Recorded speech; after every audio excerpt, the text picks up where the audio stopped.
Push any. Go. There we go. Now.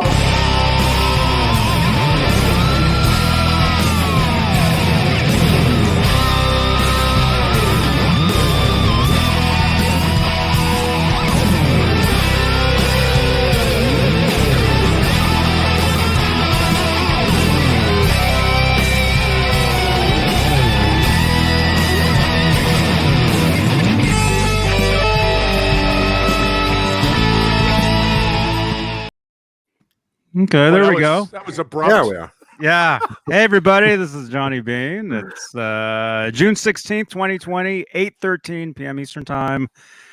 And this is Talking Guitars and 80s Metal Live. Jonathan Mancuda and Neanderpaul. Welcome. I'm in quarantine now. Somebody in our building tested positive, which doesn't mean what it used to. Oh, yeah. Yeah, so now I'm not really allowed to socialize or anything like that. But can you use a condom? Will that help? I mean, I don't think so. It's funny because our building, for those that don't know, I do a radio show here in Phoenix, and our building, we have 5 radio stations in it.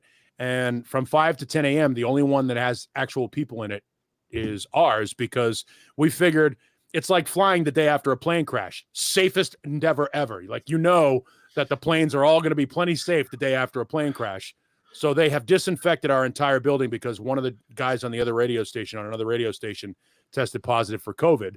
And so we're the only people. We're the only people alive in the building. The whole, it's this huge, it's like that I Am Legend movie. And I'm Will Smith, and my partner Mark is my German Shepherd. nice. Well, you have German Shepherds. Shepherds. Yeah. You have German Shepherds. Yeah. That's great. No, I mean, now you should test that cleaning crew. You should walk around that building and start licking the doorknobs and putting your finger under the desk, and just like start smelling the walls and go, if I get sick, you guys are really in trouble. Yeah, I may leave my DNA everywhere, which is that's like my house. That's what I do at home. That's radio. Yeah, I would love for you, one of these shows, to shut the light out. I want to see the black light. I want you to black light your bedroom. Just it to looks see what like happens. a giant cheetah right now. It looks like one of the finishes of your guitars. No, it looks like yeah. You ever see those the little glow in the dark stars you could put on your ceiling, so it looks like the Milky Way galaxy. That's what it looks like. It's like, whoa, holy shit. It looks like the back of the Lincoln Continental in Dallas, Texas. Oh, wow. Oh, too soon? Oh man.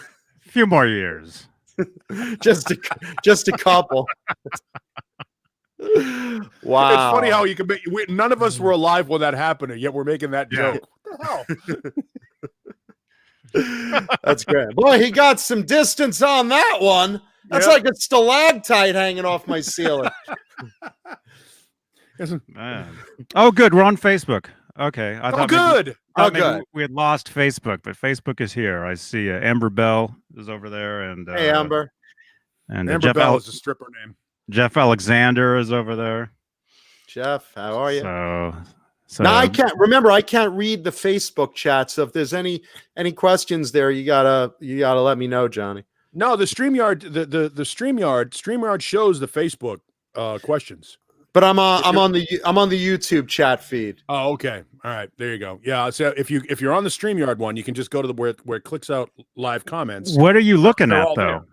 I'm on the Sperm Yard. It's just the live chat feed scrolling down on my on the YouTube channel. Yeah. On the YouTube. Yeah. So it does delay.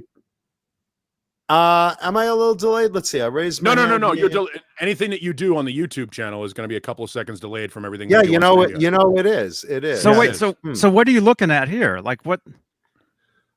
You're logged into StreamYard. I'm live on one screen on StreamYard, and that's on my tiny screen. My big screen is tied into my iPad, which is on YouTube. Okay. All right. Now let's see if I went. What are you using for StreamYard? What do you for Uh, StreamYard? What do you like? I have a StreamYard is laptop. this a laptop? StreamYard is live. That's on the laptop. Okay. Do you see on the top right? Do you see where it says comments? Look straight. Look straight ahead. By the way, yes, Jim Nicholas, it is USFL. Do you see? Because Tech More on Tuesday continues. Yeah, I do see live comments. Let's click see. on that, and that's on YouTube that, and that's the entire Facebook. chat. Yeah, that's, Well, that's everything together. Oh, all right. Well, let's see. Then you know what? Well, hold on. I got one better. I'm gonna do that on my iPad, so my big screen can read that. Let's see if that works. That will work. By the way, Dane Zimmerman, our friend Dane Zimmerman, wanted me to bring his Dennis Klein Kramer to show today, and I didn't go back to his store to pick it up. I should have grabbed it yesterday, but I was lazy. Yeah, I'll bring it next time. What the hell? He's got one of those, a Dennis Klein Kramer, which is a beautiful guitar, except for the finish on that guitar is hacked because it's from 1986 or 87, something like that. Beautiful guitar though. It's in great shape as far as everything but the finish. The finish is starting to crack because it's old. But it was one of those things that he's tired of Mancuda whipping out his BC Riches and his beautiful guitars. And he's like, all right, well, you have to have something to retort with. No, I don't. Whipping out my what? What? You know what? I got to update my iPad with some StreamYard tech. So I'm going to go back. I'm going to go back to the delayed. Okay. Okay. All right. Well, while you do that, let me say hello to our executive producers here on YouTube. Oh. Like Charles Green and Joe Christian. Joe Christian, dude, thank you again so much for the MXR carbon copy delay pedal, dude. Why are people sending you pedals? Thank you so much. It was my birthday yesterday. Shit. I have birthdays every year. Music Therapy Laz. It was Music Therapy Laz's birthday yesterday as well. How come nobody sent Music Therapy Laz an MXR pedal? Happy birthday, Laz.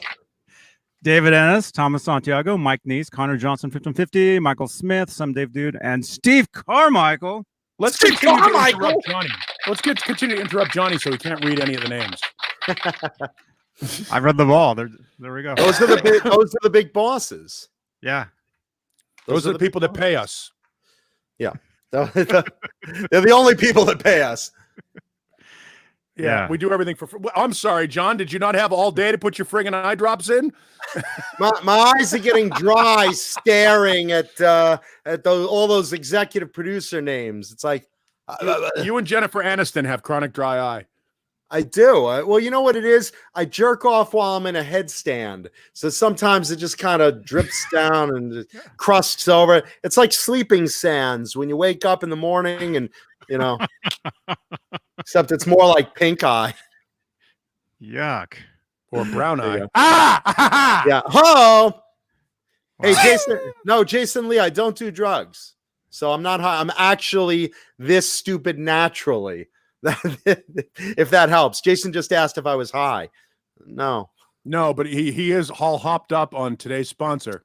I am. Bang Energy Drink. Speaking of pink eye, Bang Energy Drink. Thank you. And brown eyes. Thank you. Bang Energy Drink. And of course, my favorite picks, Swiss Picks, are two best sponsors right there. There we go. Sponsors, really. Yeah. Well, yeah.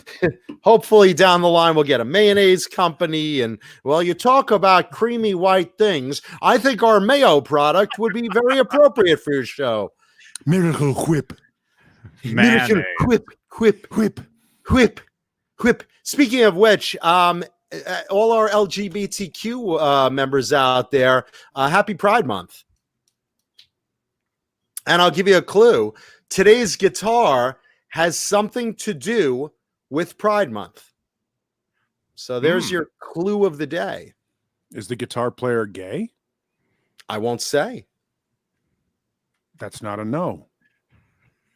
It's just a clue. It's interpretive.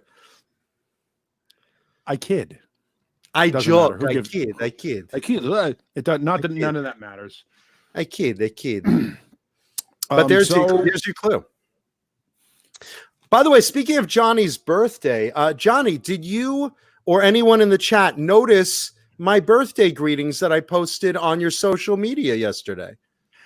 I did. That was very. Why don't you bring that up on the screen? No, I'm not showing that. What? Just it's nothing terrible. Just let's see what it is. Yeah. That's no one said anything. Let's just show it. How about we send people over to Facebook?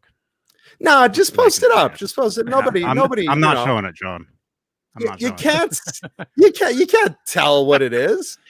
Well, I could tell, and if YouTube can tell, and if Facebook can tell, nobody can tell what it is. They take the video down.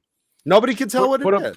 You know what? Put a link in the chat in the YouTube chat if people want to go to it. All right. Yeah, if people want to see it, there you go. There you go. Yeah. So it's you're opting into it, and Johnny is not contributing to. Absolutely.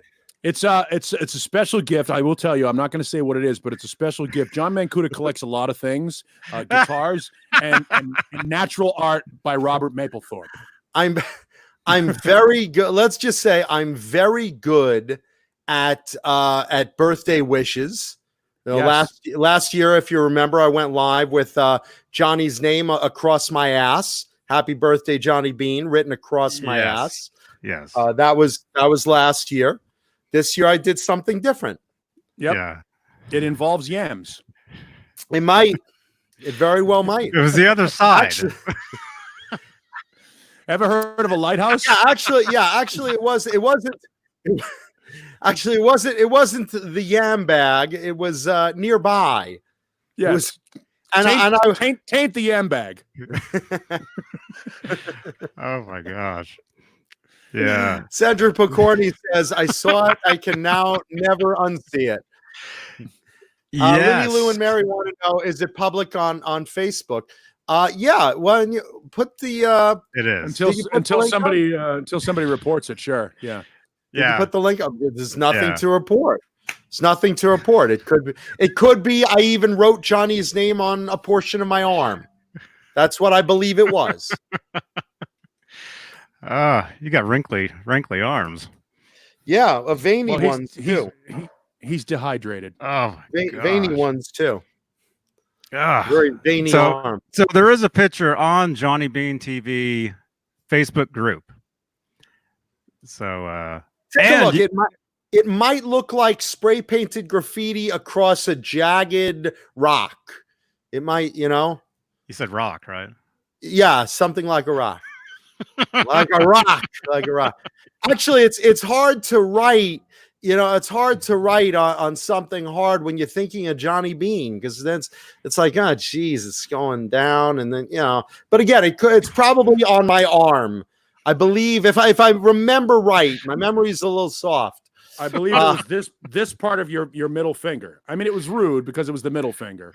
Well, no, I think it was on the arm. It was on the shaft of my arm, and the baby arm. It almost looked like a baby arm holding an apple. Almost. I mean, shockingly, like hold your arm up like that for a second, like you're gonna fist somebody again. Yeah, it looks something like that, except smaller. Lots smaller. Not that much smaller. Amber Bell says, I thought it was a pig's ear. Close. It might be. It could be. I'm leaving it. The sign of a true artist is to leave it up to interpretation. It could be a wall of granite, right? With just spray painted Johnny. That's wishful thinking on your part. It sure was. With happy birthday, Johnny Beane. It could be a wall of granite with, veins of, quartz running through it and things like that. It could be my arm. It's an interpretive piece of art, Mm-hmm. That's right. The dog is offended by your art. The dog recognizes it. Sausages.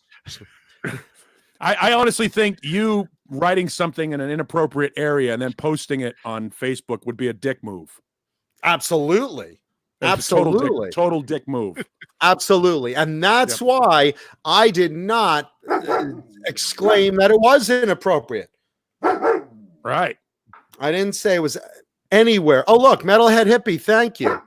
I should probably check on whatever it is that's causing those guys to go nuts. I'll be right back. They're having a party. They're looking on Facebook at my happy birthday greeting to Johnny. Metalhead Hippie.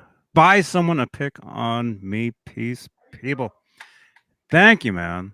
So that's for a pick for somebody. It's for a guitar pick. Yeah, that's nice. That Tom. Yeah. So anybody If you want a Johnny Beane guitar pick, send me an address, either on Instagram or Twitter or First person to do it gets a Johnny pick. yes. Care of Metalhead Hippie. Thank you, Metalhead Hippie. That was sweet of you. Yes. And by the way, thank you everybody for the birthday messages. They were all day long, and I really wasn't on Facebook yesterday, but That's why my message got posted. I will get back to each and every one of you. I'll start later tonight and then through tomorrow.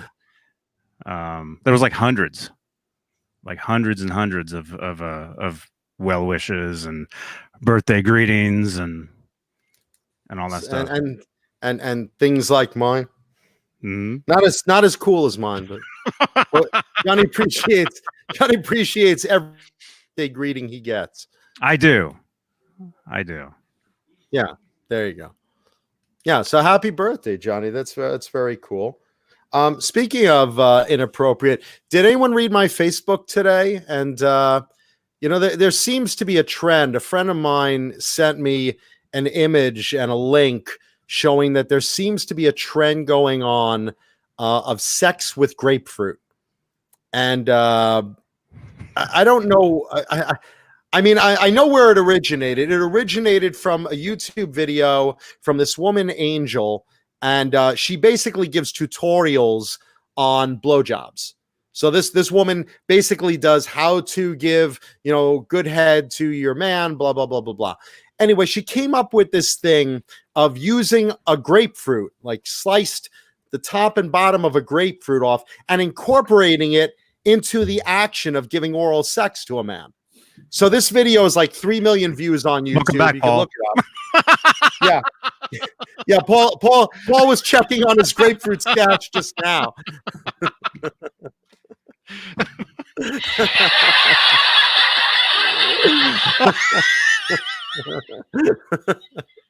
There it is. I gotta go get me a grapefruit. I can't control myself.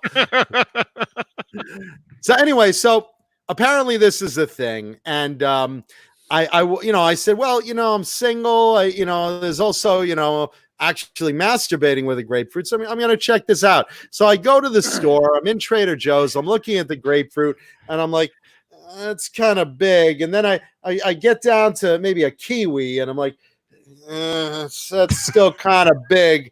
And then I get to a grape, and I'm still kind of big. But I found my appropriate size in a blueberry. So if you go on my Facebook page, Jonathan Mancuda, you'll see the results of my sex with a blueberry.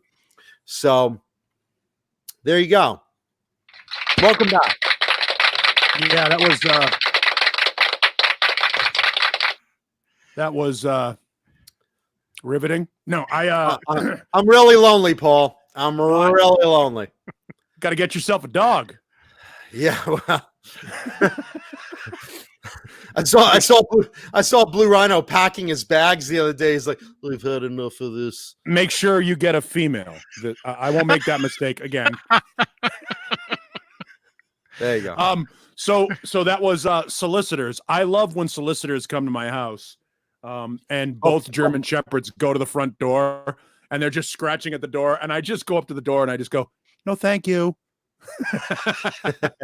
And they just, and then, we just would like to talk to you about the kingdom of God. Good luck with that. I have 2 of Satan's hounds of hell behind the door. You want me to open the door? Seriously? Do you want me to open the door? Because you've seen my dog loves me, and you've seen how he takes bites out of my hand. You really want to come through that door? I remember that story about your friend there that got a chunk out of her hand. She's still got a little mark there. It hasn't scarred, but she's still got a little red mark there. It's going to fade, I hope. Well, I think she's a massage therapist, which sucks. Yeah. Speaking of scarred, I think BV Ninja in the audience is emotionally scarred. We talk about guitars and metal. We get to it. Trust me. We get a lot of stuff in between also. It's a comedy show, so we get it. We get through it all. Oh, is that what it is? Yeah, sort of. I must be in the wrong house. There you go. There's a metal reference for you, BV.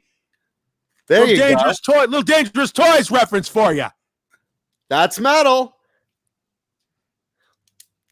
Only the fox God knows.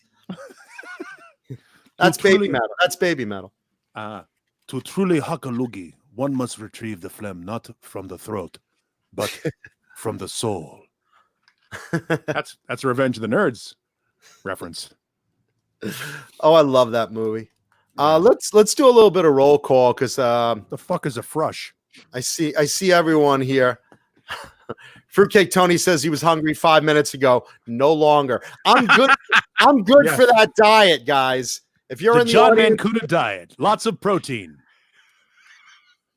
I'm mixing you up a batch right now. Yes, it's all handmade. The John Mancuda diet. Have you had your protein today? He has. You have a glass of water for breakfast, a glass of water for lunch. I duct tape your mouth and smack you around for dinner, and then I jizz on your face for dessert. You'll lose weight. Welcome to the show. It's a family show. It certainly is if your family owns a brothel. Yeah. If you're the Dahmer family. Let's do a little bit of roll call. We got a lot of people in the chat. Highlight your name and say hi if you want to be called out. Highlight. That defeats the purpose of the friggin' roll call. You're like, let's do a roll call. We're going to read all the names that asked to be read. Everybody else. All right. Here we go. Vistalite 1972, Lenny Lou and Mary, Nightbot, BV Ninja, Kevin Coachell, my Jew homie Joe Herbie 84, Scambot Ninja, Anthony Murphy, Jim Nicholas, Blackjack Guitar Nut, Matt Stewart, Mark Dillon, Kevin Coachell, Papa Blue, Fruitcake Tony. Fruitcake Tony, congratulations on your upcoming show. I saw the video. I left you a note of congratulations. Well done. Well done. Good luck. Good luck on that to you and Steve, man. Let's see. Cobra Kai Platoon. Thank you, brother. Metalhead Hippie. Jason Lee. Jim Nicholas. R2R3 Locking Nut. How are you, brother? Jeff Cornell, AI Gaming, Ben Tom, Bozique, John Biel, Sandra Pocconi, Pocconi, me love you long time. Eduardo Moreno Porto. By the way, this is creepy as hell. The head doesn't move, but everything else does. This is really creepy. Yeah, that's weird. Charles Green, Kenko Door, let's see, Thomas Santiago, Crazy Cook 678, Mr. Hellstorm 74, Metalhead Hippie, thank you again, brother. Janice Lala, how are you, Janice? La la la la la la la la. Riley Morgan, Brian Davies, the original Paramutant, Sean Zimmerman, Charles Green, Rico B. Dane Zimmerman was here. He may have left after I neglected to grab his guitar, which is not code for anything. Mike Nees says he got in trouble for talking about the diabetes thing in work. All right, man. Hey, you always have a job here. It's a hand job, but you got a job here. Should we start that again? Diabetes. Diabetes. Diabetes. Diabetes. Diabetes. Diabetes. Diabetes. Diabetes. Diabetes. Diabetes. Diabetes. Oh, diabetes. Rock me with diabetes. Yeah. Did either of you order one of those shirts? No, I was thinking maybe we could get the Johnny Bean hookup where they give it to you free, where people. Yeah, I was hoping that would be our new sponsor. Diabetes, you know? Quaker oatmeal. Diabetes. Everybody should get some. We've heard in the corporate world that you people are preventative about diabetes, and a lot of your audience is worried about diabetes, and you constantly talk about diabetes. Quaker Oats is good for diabetes and for your heart and lowering your cholesterol. Would you like us as a sponsor? Let me just examine one of your shows, and we'll get right back to you. I never heard back again. Yep. Nope. Yeah, never will.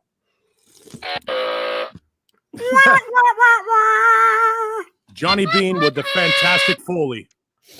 Yeah, let's I hate to bring up a sad note on the show other than the show content itself. Right, exactly. Diabetes and fucking blueberries is so cheery. Yeah. Yeah, let's talk about my dad and is possibly losing his leg. So is it getting worse? Let's really he's in another hospital now, so the jury's still out on that one, but we'll see. Everyone cheer for my dad when you talk to God tonight. So let's see. Is there any chance that he's going to have the operation and change his name to Eileen? he may have everything amputated, and then they'll call him Matt. I have to just give tribute because this actually happened a few hours after we got off the air last week. So I'm really sad to report Paul Chapman, the guitarist of UFO, passed away last Tuesday at the age of 66. Wasted and Ghost, and he was with Jack Starr for a time. There was a couple of projects he did. So just tip of the hat to the great Paul Chapman. Tonka. Yeah, they're really, really sad. 66. Yeah, so, and also Fruitcake Tony brings up our friend Frankie Benali. He was admitted to the hospital, I believe it was yesterday afternoon.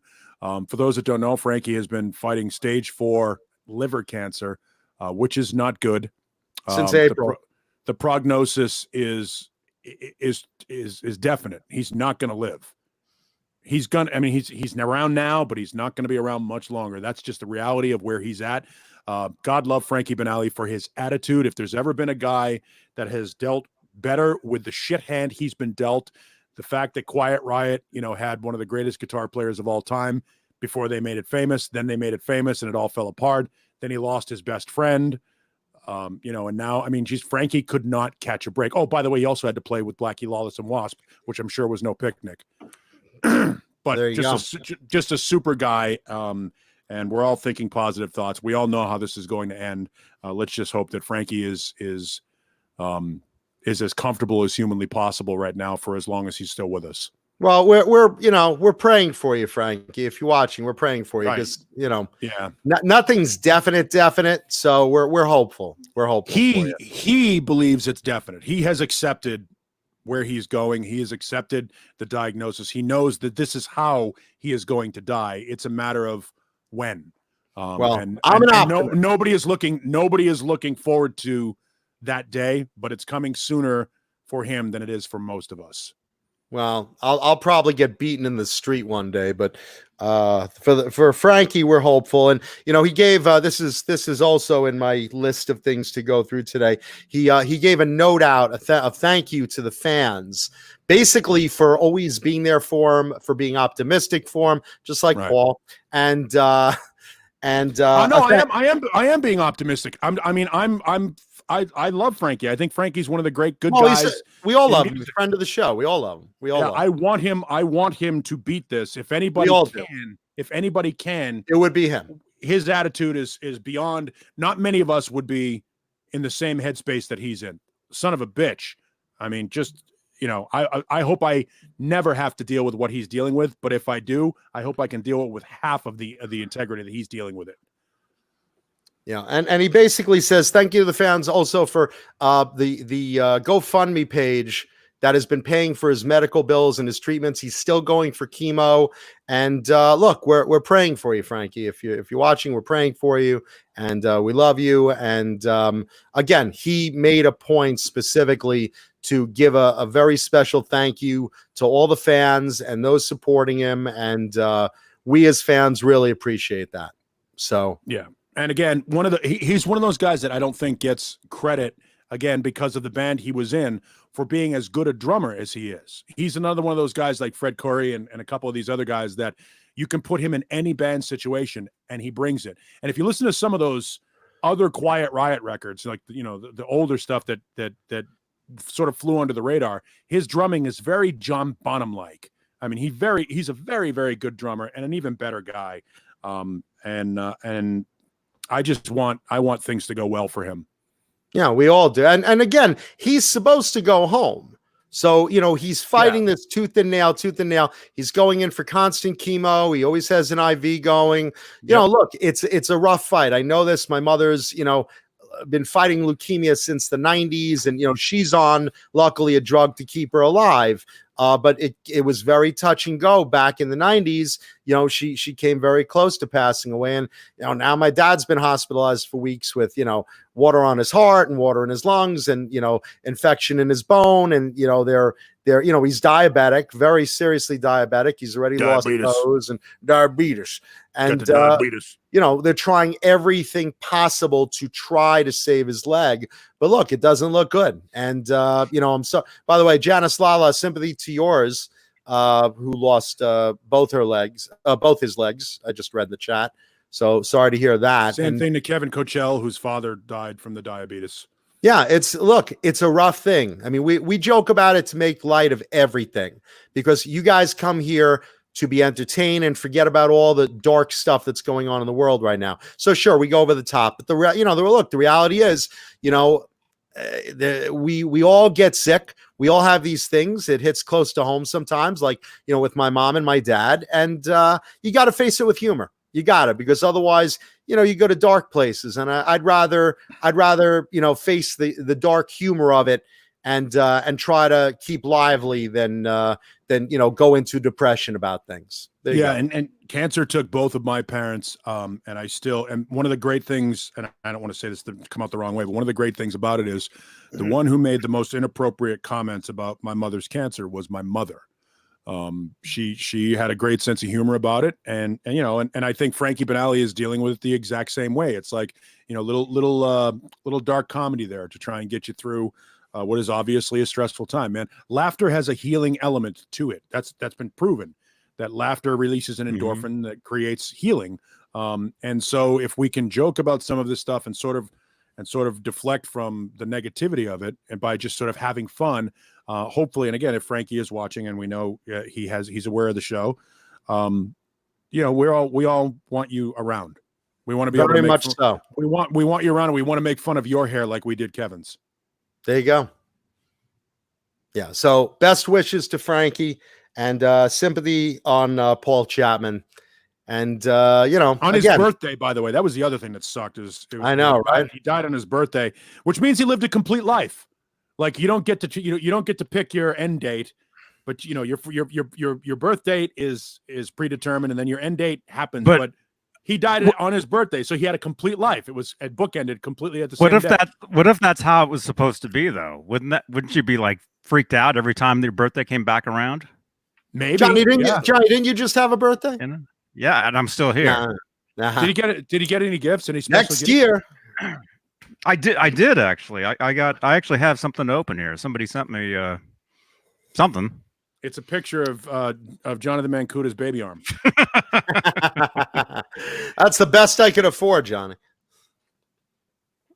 Who's this from? Kelly. It's a bottle of urine. Drink hearty. Sprinkle this on your head and enjoy, Johnny. Signed, R. Kelly. Who sent me this? Dominus Vobisco. I'm gonna go ahead and open it. I'm not sure who sent it, but this should be good. It's a youth prophylactic. He's opening it now. It's Anthrax. Yeah. And I don't mean the band. A big white puff of powder comes out. Oh no! You're a day late, Johnny. This is how it was supposed to be. Every day you were supposed to be worried. You had to open this on your birthday. We would have had a much better show. Yeah. I think I got this today, though.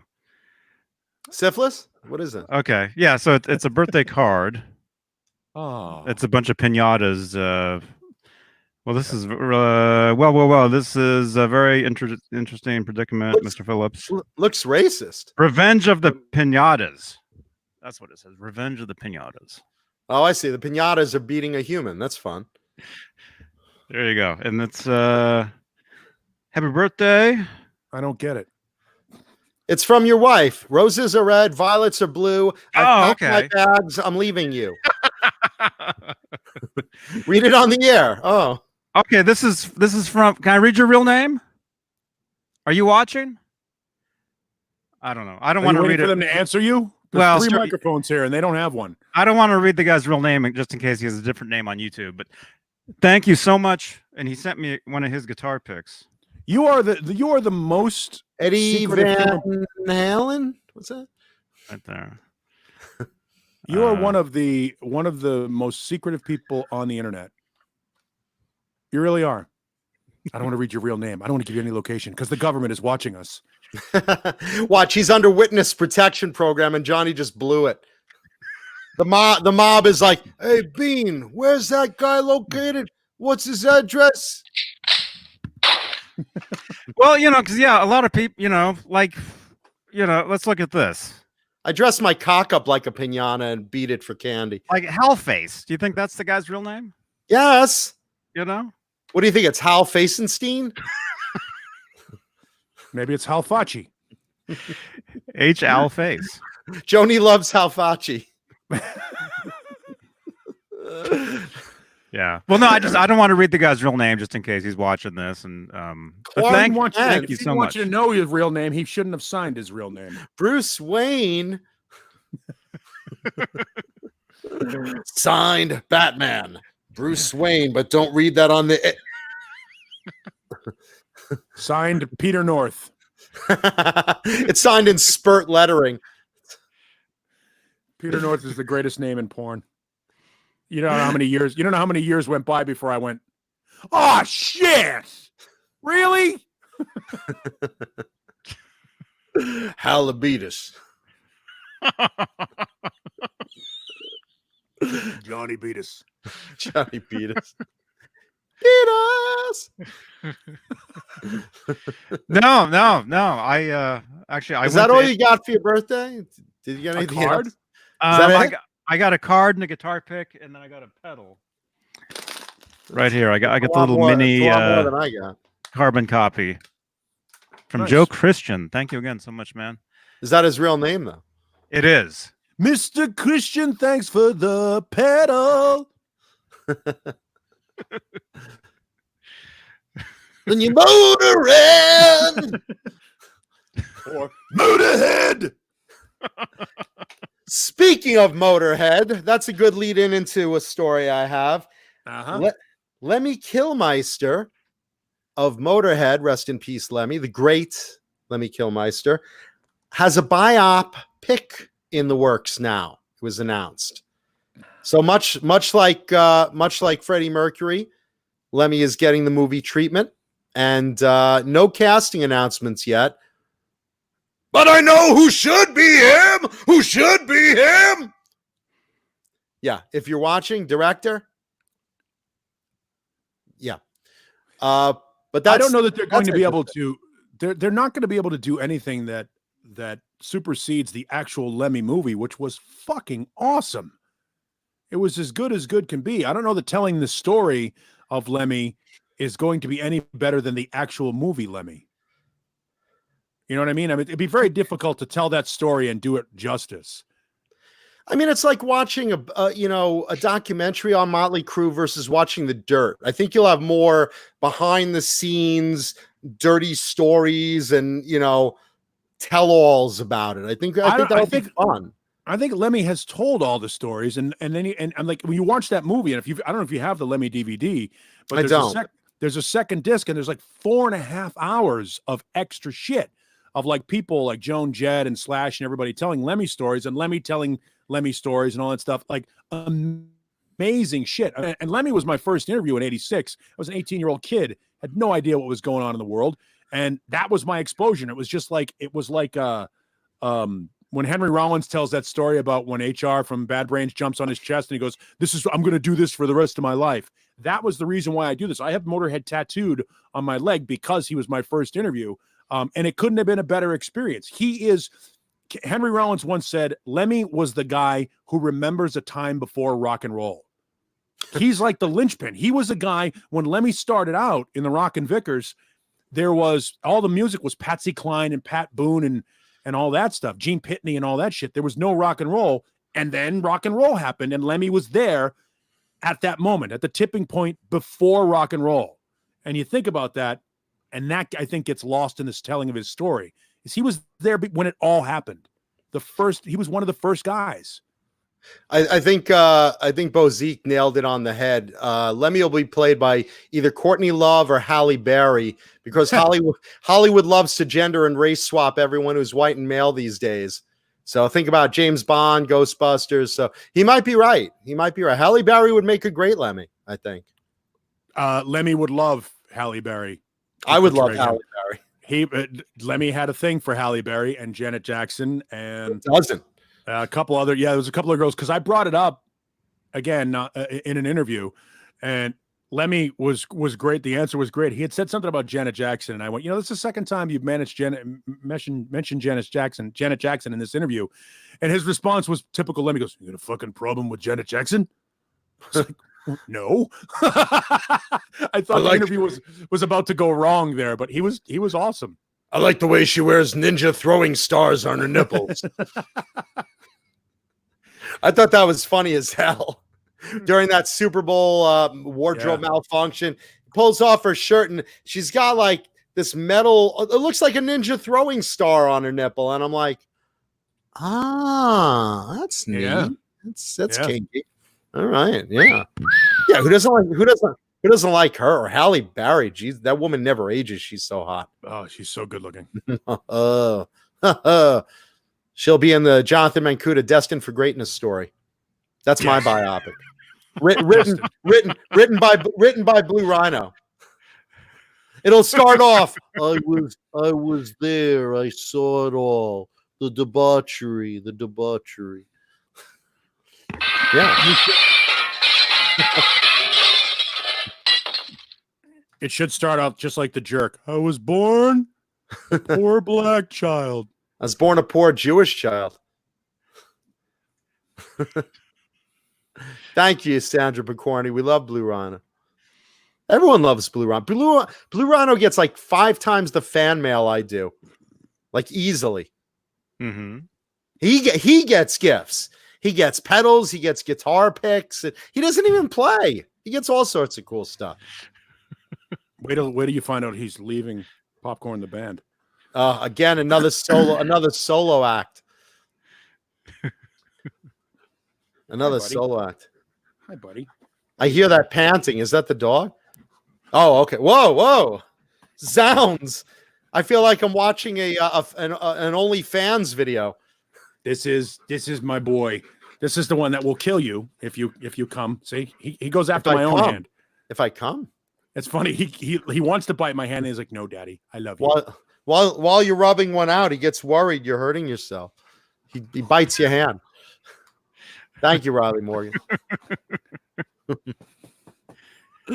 Wow, he's a good boy. Yeah, I think it'll be a cool story. I mean, look, so many rockers have great stories to tell into movie versions. And again, you can watch documentary after documentary. The way it's written or rewritten into a movie, I think it'll just tell a better story than hearing, secondhand or him telling a story during an interview. To see it acted out and to see these things happening, I think that'll be badass. I really do. I'm looking forward to it whenever it comes out. I want to work on it if someone would cast me somewhere in it. But yeah, no, I can't wait to see that. That sounds great. Have you ever seen the Lemmy movie? No, I have not. He tells a great joke in it. How do you make a dead baby float? 1 part dead baby, 2 parts vanilla ice cream.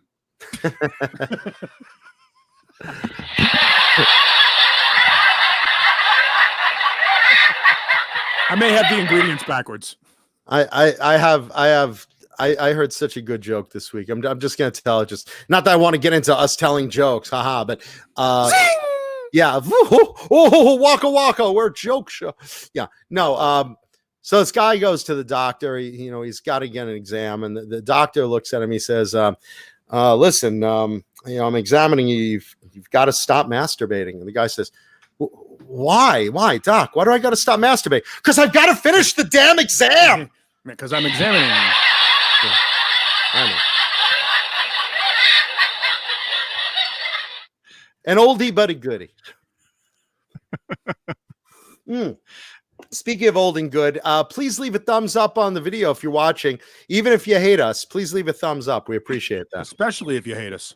Yeah, and masturbating in front of doctors brought to you by Bang Energy Drink. Thank you, Bang. Appreciate that. So stupid. Man, that's Move. Yeah, so that's the Lemmy movie. I think that's the. Of course, now the question is who plays Lemmy, and it's like, oh boy, now who do you guys in the chat think would make, besides Jonathan Mancuda, who do you think would make a great Lemmy? Who would wear those prosthetic warts and that hat really well and really give it to him? Who do you think would make a great Lemmy? That's a hard one, right? That's what she said. I wish. Let's see. Eduardo Marino Puerto says Kurt Russell. Oh, same mustache he wore in Tombstone. there's actually articles. Yeah, this came out today. 13 actors who could play Lemmy. Let's hear All it. right. Here, let's show this. I want to hear. I could play Lemmy, but I'm too fat. The chat first. You have Jack Black. Riley Morgan says Paul. Ben Tom says Gary Tholender, McCartney? Liam Neeson, Ray Liotta. Ray Liotta could do it, except Ray Liotta. He's got very similar skin to Lemmy. Adam Driver. Jussie Smollett is Fast Eddie. There you go. Johnny Depp, Christian Bale. I think Christian Bale could play anyone. Michael Shannon, Sam Elliott. Ooh. Michael Shannon would be interesting. That's an interesting one. John Cena. Such a weird actor. Whoopi Goldberg is Filthy. That'd be funny. Colin Farrell, Nick Cage, Johnny Depp, Michael B. Jordan, Will Farrell, Sean Connery. That'd be funny. He's like 90 now. The Ace of Spades. Ace of Spades. You've been killed by death, McLeod. I didn't know who was up for the role. Gene Simmons wants to get back into acting. Well, I gotta tell you, I would be more than willing to portray Ian Kilmister if for a nominal fee. Nominal fee. More than a nominal fee, a substantial fee.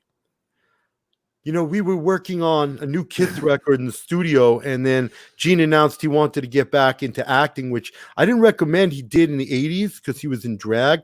But, you know, it seems to be current now, so I guess it's okay for Gene to get back into acting. How many out there want to see Gene in drag again? As Lemmy Kilmister!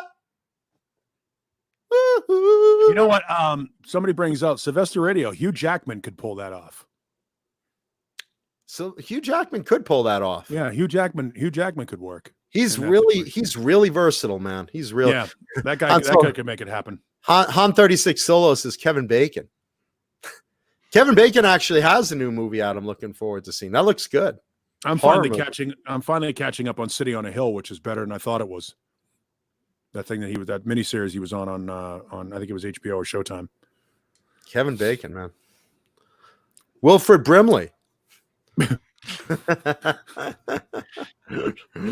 you like the sugar. Oh, sorry, that was Gene Simmons doing Diabetes. Sorry. The Ace of Spades. The Ace of Spades. The Ace of Diabetes.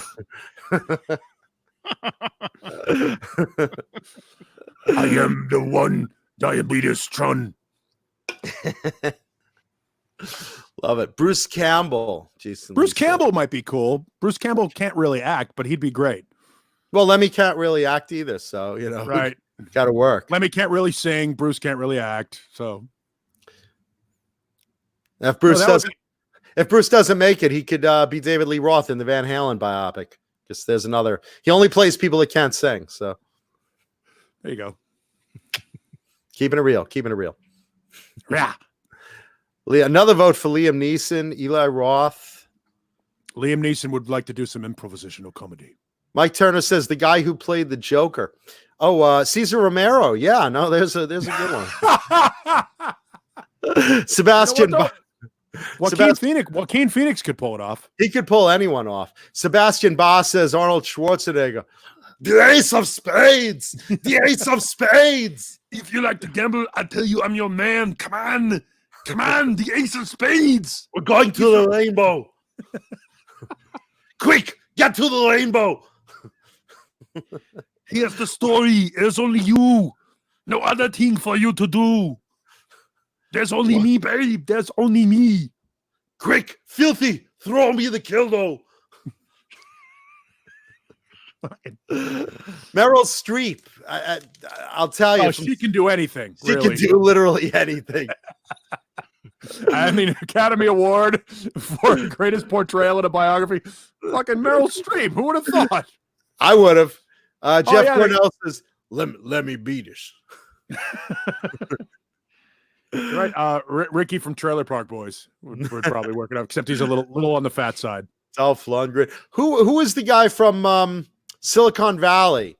The guy with the mutton chops. Jin Yang. Who's that guy? He could do it. I forget his name though. The actor. Didn't see Silicon Valley. Johnny, do you know Silicon Valley? That guy could do it. John So, Biel. Bozique says Hulk Hogan. Brother. The ace of spades, brother. Brother. Oh, the ace of spades.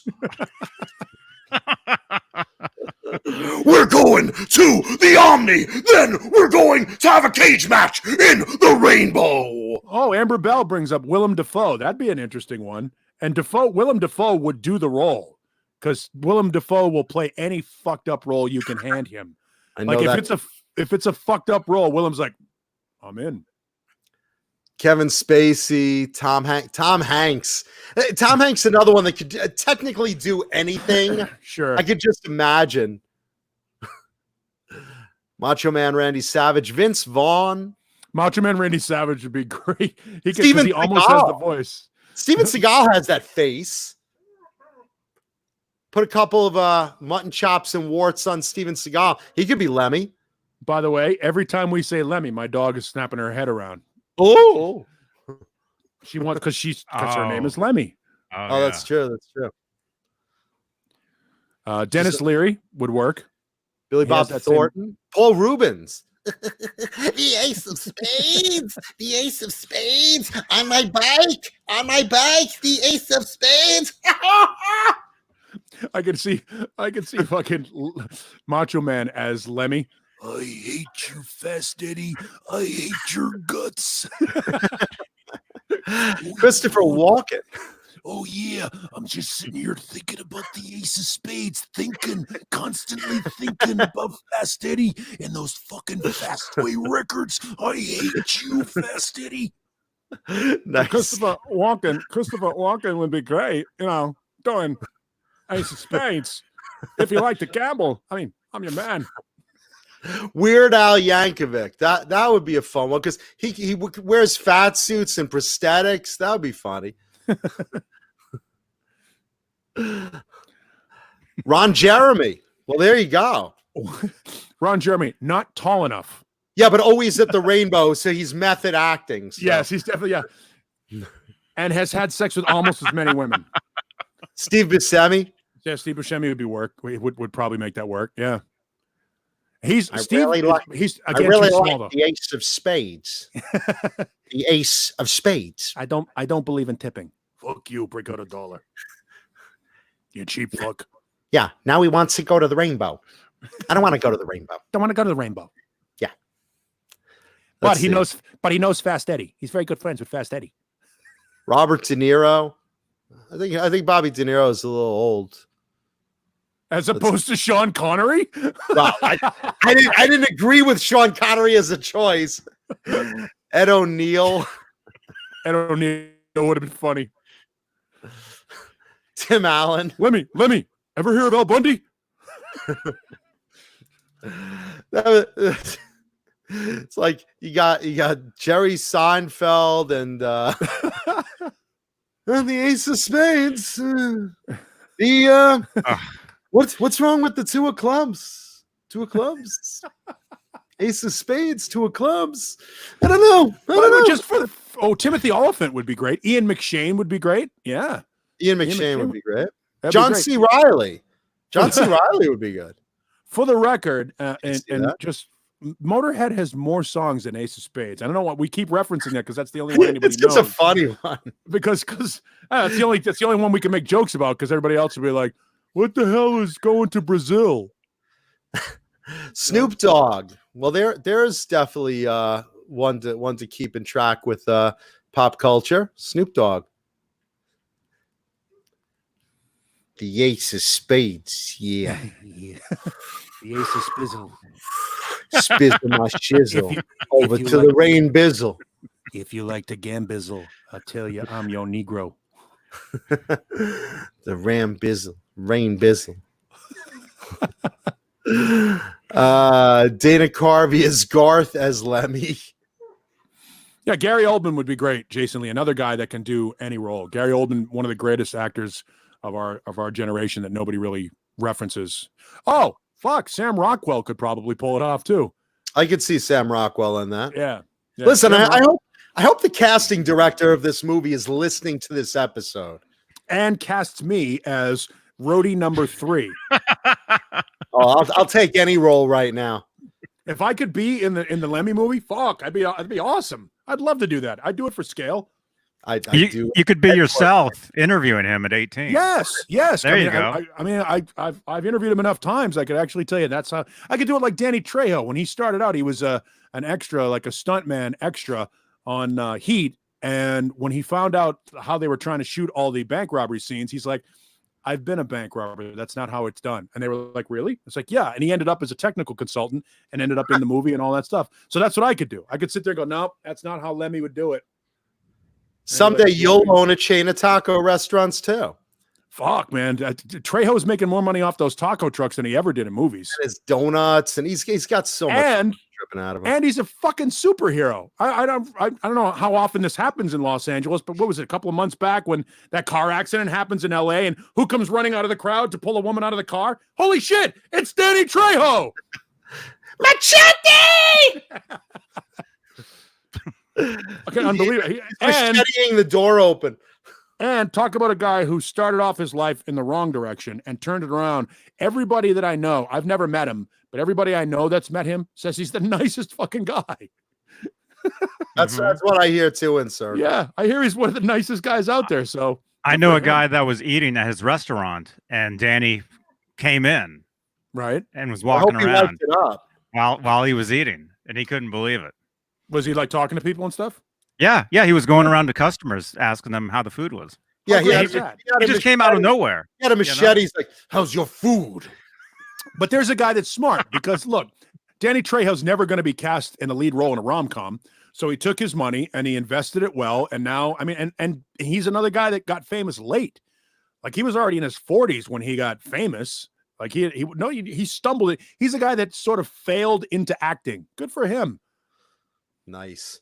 Sebastian Boss says Bobcat Goldthwait.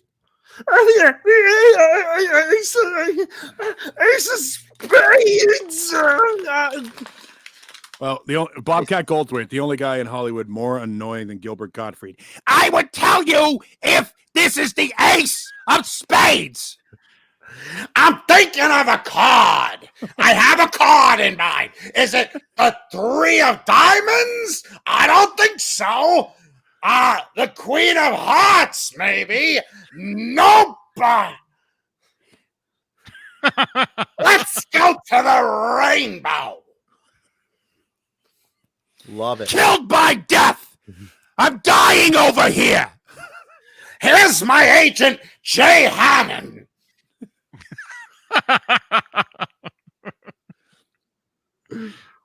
How about Jay Hannon? How about Jay Hannon? I think Jay Hannon as Lemmy? Mm-hmm. Yeah, why not? Does everything else well. Why not? Yeah, he can. Hey, the guy produces like a demon. Believe me, he could do it. Everyone loves Gilbert Gottfried. We do too. Danny Bonaducci, Fruitcake Tony says, but he'd start beating up the extras. What do you mean? Wasn't with a transvestite hooker. Speaking of transvestite hookers, thank you, Bang Energy Drink, for sponsoring the show. Thank you. There you go. What flavor is that? I'm actually too Blue balls today.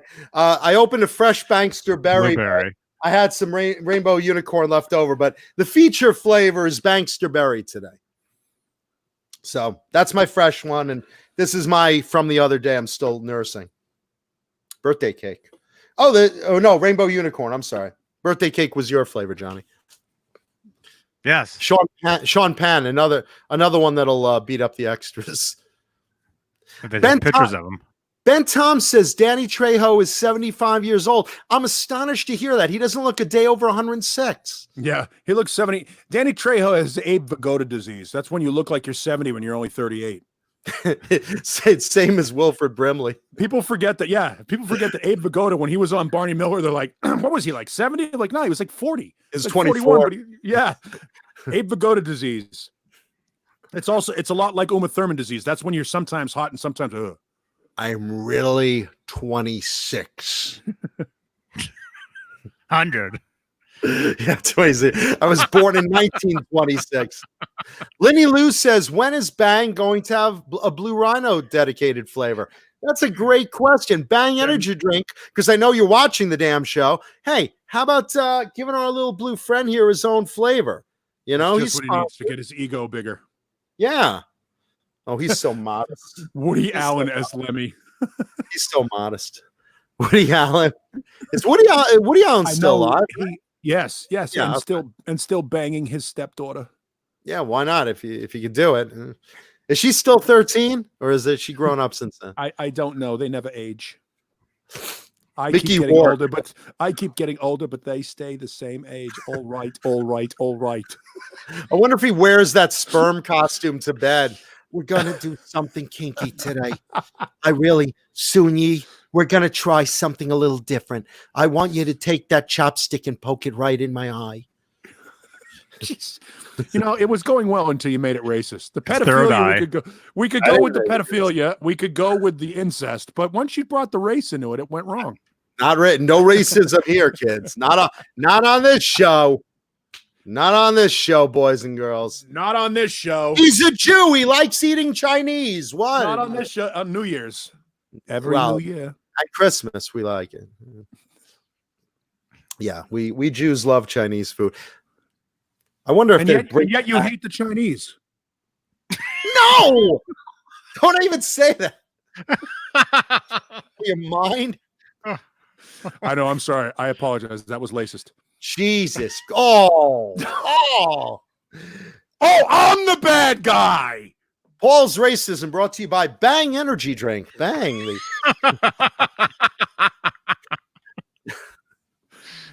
Nope. Right. Here's the thing. By the way, social commentary. It's ridiculous and stupid to hate people for shit they have no control over. You talking my incontinence, or did you just say mind confidence? Am I incontinent? Are you talking about my... That's exactly what I heard there. Are you talking about mind confidence? Because no, I told you that's in confidence. Oh no, Krelba. All right. Yeah. So there's the Lemmy biop, and we hope that. Is that what we were talking about? Yes. And Fruitcake Tony wants to know, what's the show and tell guitar about tonight? The clue I gave is it has something to do with this month being Pride Month for LGBT community. This month is Pride Month, so hey Jay, I brought a guitar. Hey Jay, what's going on? That's what I'm laughing at. I saw that. I'm like, well, welcome to the Pride. After we just said all those nice things about you, Jay. Yeah, J2 the show. He's like, my ears were ringing. Why? People are speaking nice of me. I have to stop that immediately. Let's see. Mm-hmm. So do you want to see this list? And thank you, Rob. Thank you, Rob. Yeah. You, Are any of the actors that we've mentioned on that list, Johnny? Maybe a couple of them. There's other ones. Let me guess. Somebody says that Machine Gun Kelly should do it because all of a sudden that kid's fucking... He's hot. He can do everything. Yeah. Yep. There you go. There you go. Okay, let's see. So who's on the list? Let's see. Meathead from All in the Family. Yes, that works out good. Meathead. Hey, Dingbat, this guy wants to go to the rainbow there. You He's can't do singing the that, no. Ace of Spades. The Ace of Spades, Archie. The Ace of Spades, That Ace of Spades here. That's just one of them there fruity cards. Yeah, LGBTQ is a clue there. Yeah, that guy is a fruit. You know, Michael Stivic is the Ace of Spades dingbat there. I don't think Christian. I think Christian Bale is too good looking to play Lemmy. Nah, he's definitely can't be Lemmy. Unless you drag him behind a truck for an hour. then once he's all beaten up, did I get the role?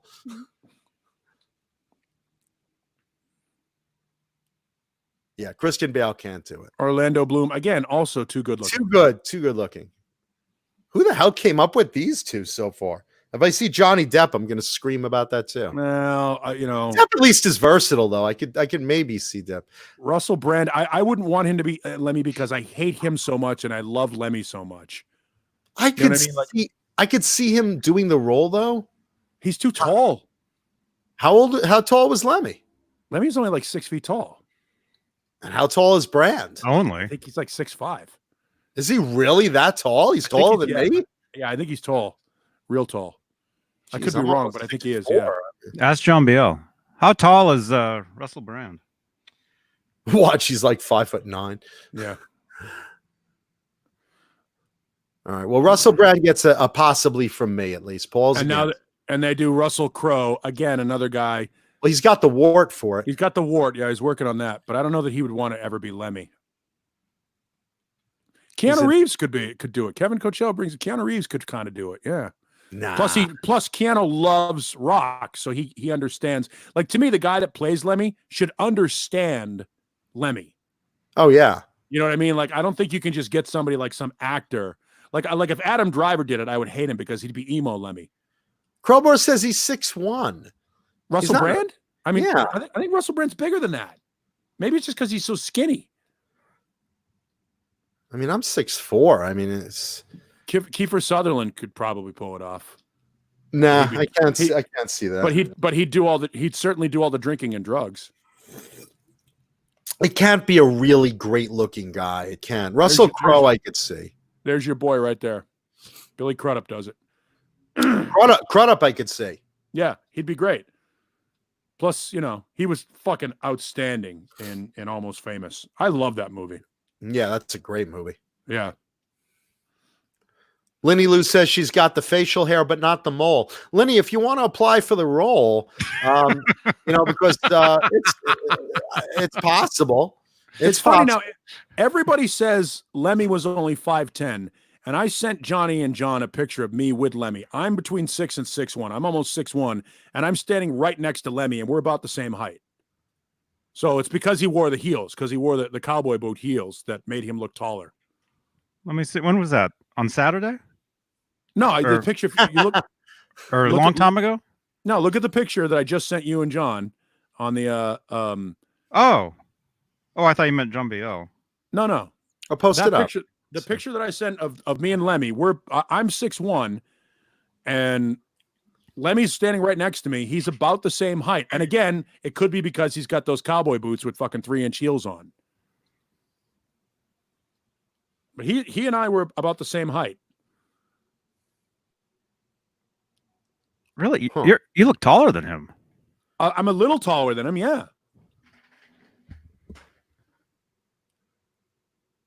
Huh. Yeah, you do look I was also 65 pounds heavier, as you can tell. Yeah, you do look similar height though, I'm looking. Yeah, we're about the same height. Devastatingly handsome. Let me tell you, Paul, looking at that, I see you playing Lemmy. I could play Lemmy. I could do it. I could do the role. I'm in. I could see you doing it, bro. I could see you doing it. Cast me. Give me the mustache and the beard. I'd do it. Throw those mutton chops on. I could see that. I could do it. I know the music. I know the man. I would love to do it. Yeah. I want to see you. I want to see you doing it. Krellbar, it's not a Lemmy cutout. That's actually Lemmy. No, that's Lemmy. That's really Lemmy. That's Lemmy, but it's a Neanderthal cutout. Yeah, it's a Neanderthal cutout. Lemmy's standing with a cardboard Neanderthal. That's what you do. You send cutouts of yourself to people and have them pose with them. Nice. Oh, that's a good idea. That is a great idea. I'm gonna do that. Let's see. Oh, there you go. All right, Billy Crudup. There you go, John. Now Johnny Depp's too good looking, but he is so versatile. He could maybe play it. I just think Crudup's a better one. And then another guy, yeah, I think Crudup's a better one too. And again, though, Johnny, he's another guy, Depp, that knows the story. Like Johnny Depp went to Hollywood to be in a band. He didn't go to Hollywood to be an actor. Yeah, he already plays. He wanted to be in a band first and went with his roommate to a couple of reads and ended up reading just because he was there and hung out and ended up getting roles. That's how that worked out. But he went to LA to be in a band. Now, all these years later, he's doing that thing with Alice Cooper, that Hollywood Vampires thing.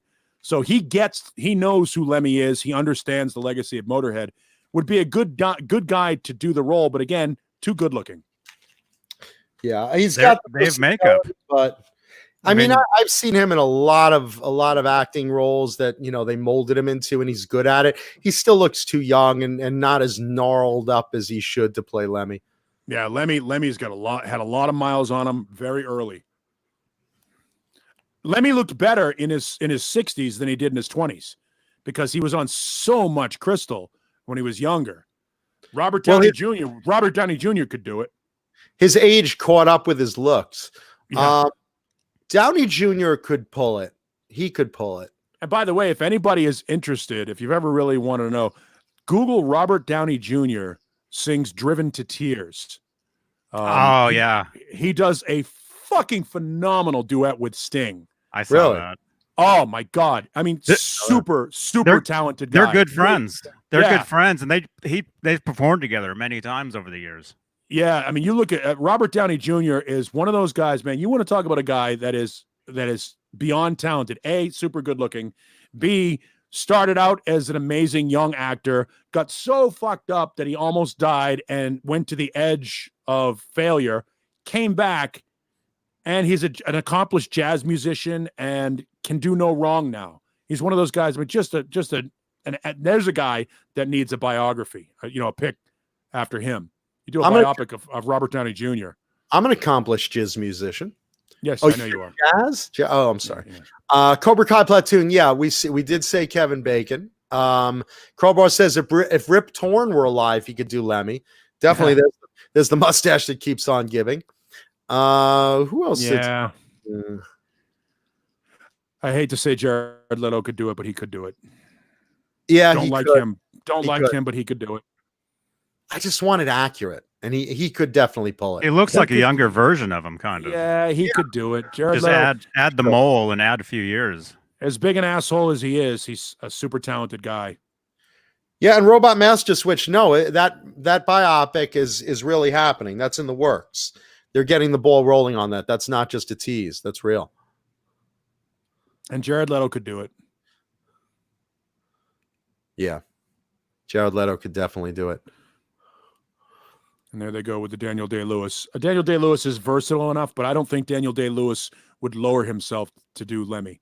I think Daniel Day-Lewis is one of those guys that takes himself so seriously as an actor, kind of like Mark Ruffalo, where you're like, oh, all right, we get it. You're an artist.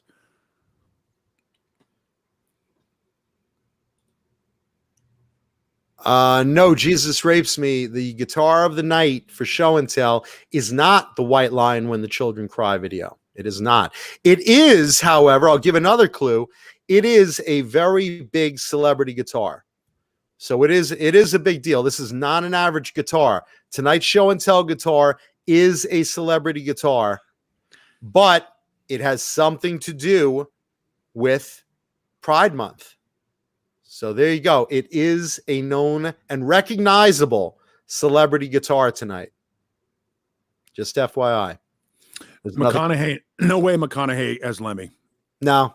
Nope, can't do it. Can't see that either. Nope. No, I think Crudup is the guy. Because he's not too big to play the role.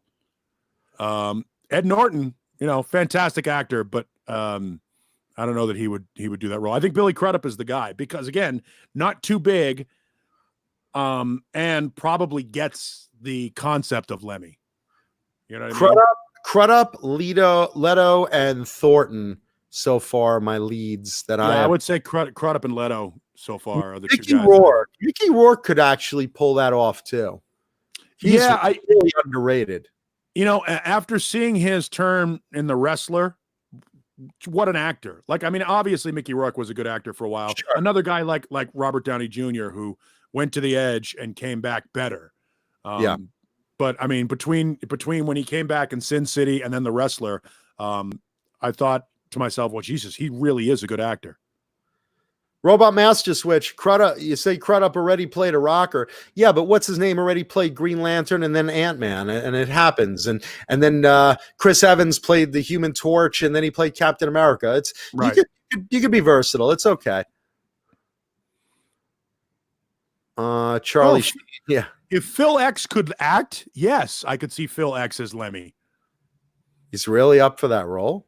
No, but if somebody suggested Robot Master Switch mentioned Phil X, I could totally see that because Phil X gets it. As goofy as that kid is, and make no mistake about it, he's goofy. I could totally see him doing it. I think he's too young, no? Yeah, I think he's too young, and yet he's older than he looks. Oh, Ben Tom said Daniel Day-Lewis 20 minutes ago. I agree with you, man. I think he'd be great. I don't know that he would. I think he's too much of an artist. I don't think he would portray the role as Lemmy.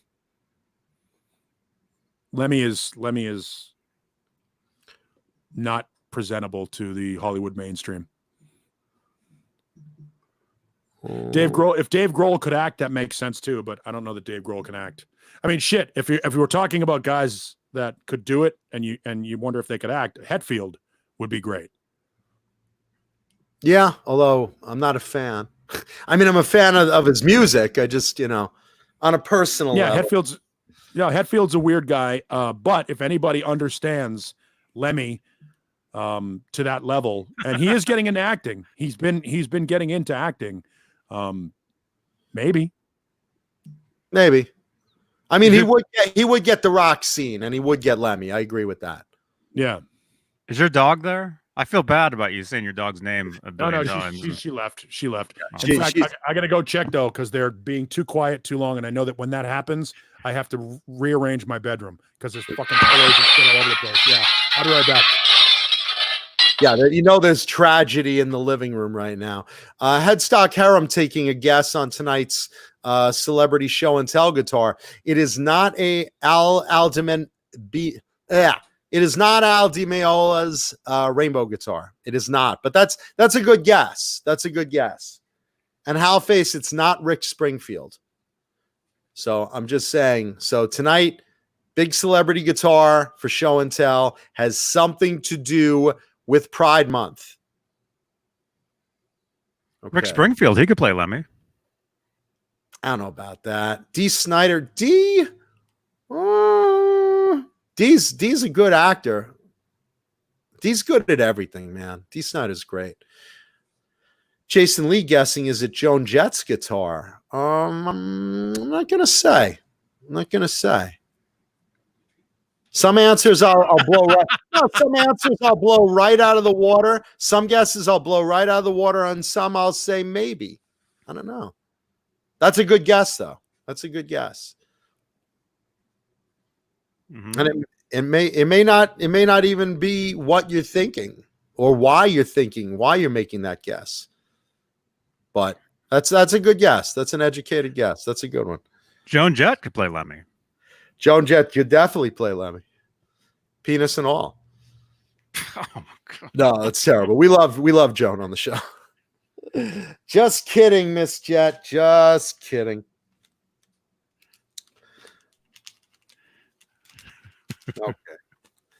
Okay. Is that all we have for the Lemmy biop? Is that all the guesses in that casting, Johnny? Billy Bob Thornton. Thornton could do it. I could see Thornton doing it. Maybe it's the last one. He's a good enough actor. I don't know if he's got the look for it. He's got the age for it, but I don't know. Maybe. Maybe. All right. Well, that's the Lemmy biop. Let's see. Let's talk about we got a bunch of topics to go through today. Oh, there's more stuff here. What do we got? It says 25 actors he transformed into real life rock stars. Nah, let's skip that one. No, let's take a look. Let's take a look. While we're on the topic. Yeah, that's enough.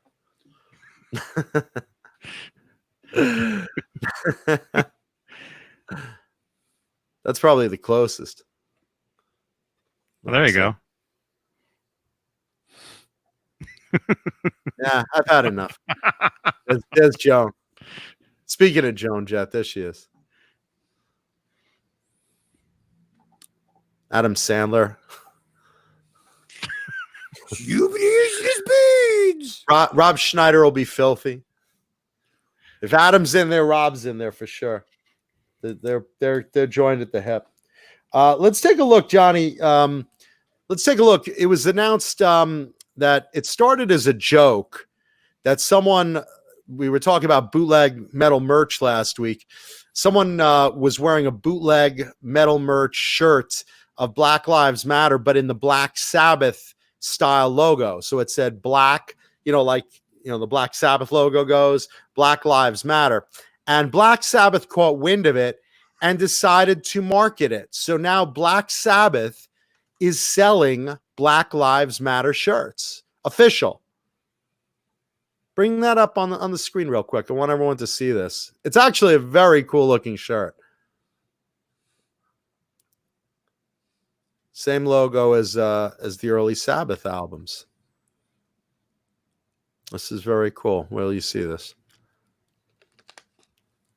There it is. Zoom in on it. Look at that. I'm zoomed. I'm zoomed. Da-ba-dee-da-ba-da.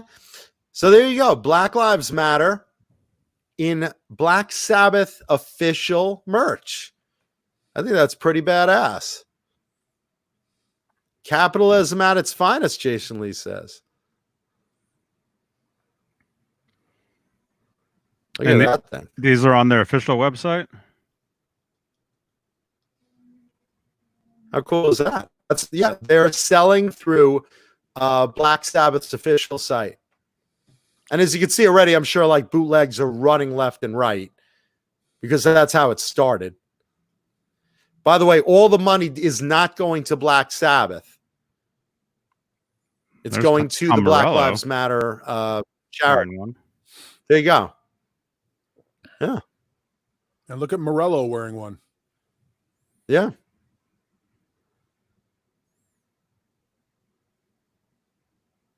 Yeah, that's pretty cool. So Black Sabbath staying relevant in modern times. Someone guessed. I don't know how many people get that. I mean, I think it's a nice idea, but I don't know how many people get that that's the Black Sabbath font. I mean, that's I just don't think that the mainstream, that the mass, and people like you and I will be like, oh, that's really cool. But I don't know that's a major across the board mainstream t-shirt that people can get. Yeah. But here's the thing. If you're going to wear something that says Black Lives Matter and you're a rocker, either way, you're going to be kind of in the current style anyway, sure, of just wearing a Black Lives Matter shirt. Those that recognize it, you probably want to be friends with. When someone says, wow, that's cool. That's Black Sabbath's logo. Yeah. Yeah. Let's talk. Maybe. Yeah. I think that's very. And again, if it's raising money for a charitable cause, I'm all in. Which it is. Yeah. All the money is going to Black Lives Matter from Black Sabbath. So right. I think that's very cool. Yeah, kill two birds with one stone. Yeah, Tom Morello, a couple of rockers are wearing it. I think it's very cool. I think it's very cool of Black Sabbath to do that merch. Let's give Sharon credit. Well, remember this is Sharon, right?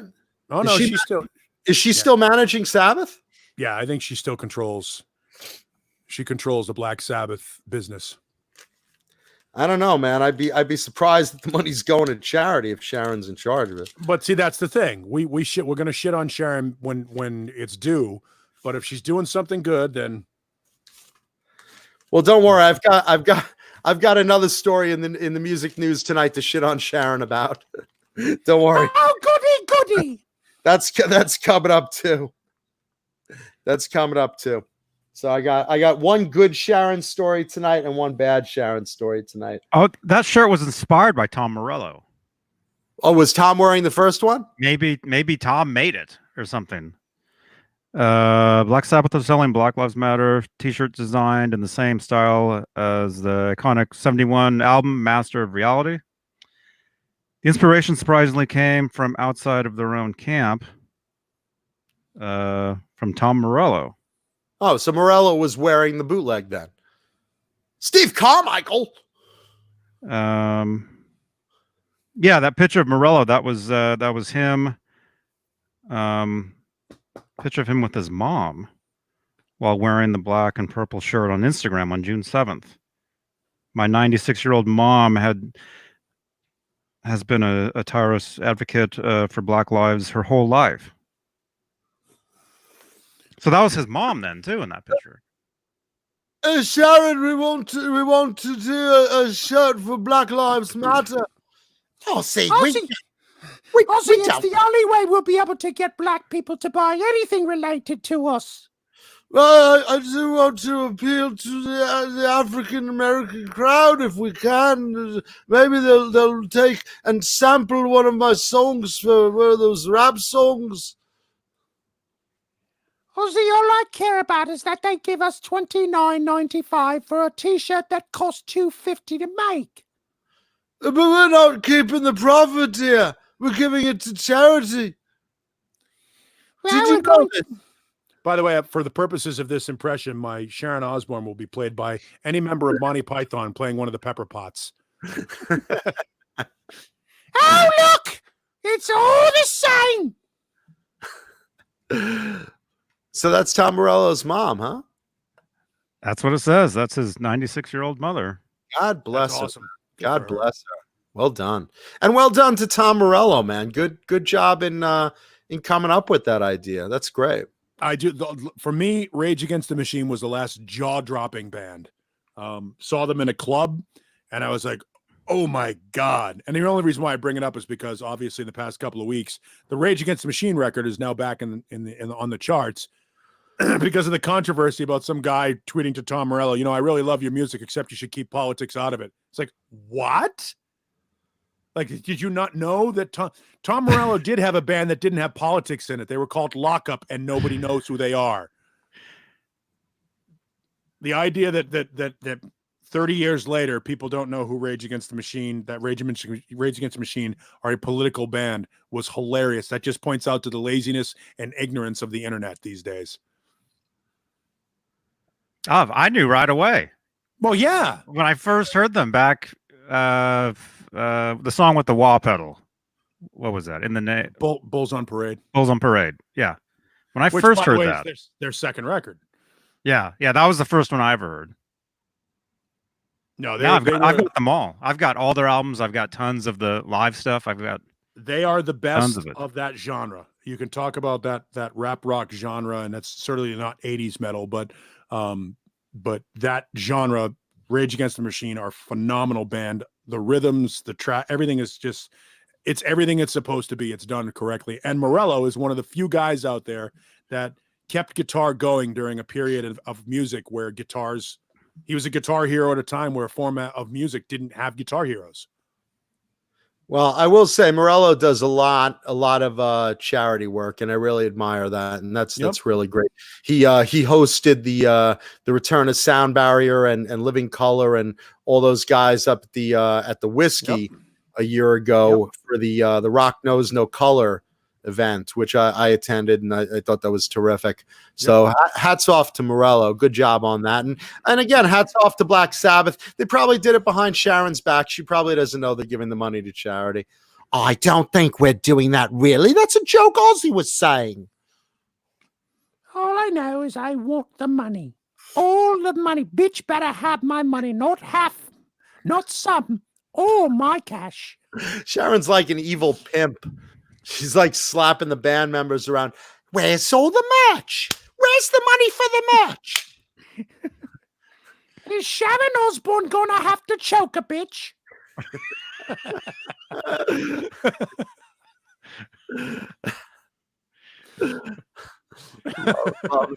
The pimp hand of Sharon Osbourne. That's the title of her biop. You're going to get 5 across the cocksuckers. What you're going to get? Charity what? Are you serious? No, I get all the money. Not half, not some. All my fucking cash. Sharon's looking up charity in the dictionary. It's a what? It's the name of our 4th daughter, Ozzy. Charity. All the money goes to her. I didn't even know we had a 4th daughter. I was just a bit of the old in and out and out. I didn't know I dumped one in you. It's not yours, it's Randy's. Well, you've been pregnant for something like 40 years then. He's not a big man. It took a long time for it to swim to the egg. That's quite a swimmer he is. You have a long tube, my love. We should name the daughter. Perhaps we should name the daughter Fallopia. It's been blocked. The trip to my ovaries was blocked by a combination of cholesterol and Botox. She gets fallopian tube injections like some people get Botox. She's plump them up. I always say, plump them up. Everything plump. Yeah. In the chat, a lot of good charities out there. I've donated to a bunch. I've worked for a bunch. Pick your favorite charity, but this particular one is going to Black Lives Matter. So hats off to Black Sabbath. And hey, don't tell Sharon. Don't tell Sharon. Speaking of Sharon Osbourne, and here's where the show goes bad. Yeah. Then tragedy struck. Yeah. So a couple of stories. Let's see. Let's tell you want to tell the good one or the bad one first? What do you think? What do you want to hear? Which is a better story? They're both pretty good. They're both pretty good. Probably and they're both pretty quick. I'll tell the little slam one first. Pretty quick on this show? Yeah, I know, right?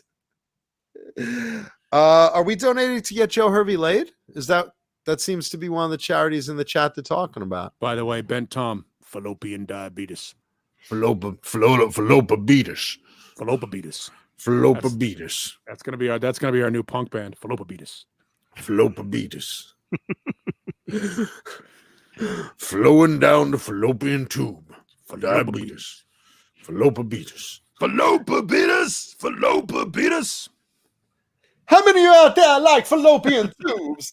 I like fallopian tubes. Let me tell you about my fallopian tube. Bam, bam, bam, bam, bam. And it's a big one. I got a man-sized fallopian tube. And it's a big one. Anyway, no, it's diabetes. Sorry. It's basically a recent interview with Jakey Lee was reminiscing on the Ozzy Sharon Osbourne thing where, as you all know, Jake got cheated out of his songwriting rights and his royalties. And Sharon basically kept all the money. And Ozzy just had the attitude of, we all got screwed up in the beginning, Jake. This was just your turn. Now, let me ask you this question. Do you think the way Ozzy and Sharon treated Jakey Lee was the catalyst that sent him down the road to being a colossal fuck up? As far as Jake goes? Yeah.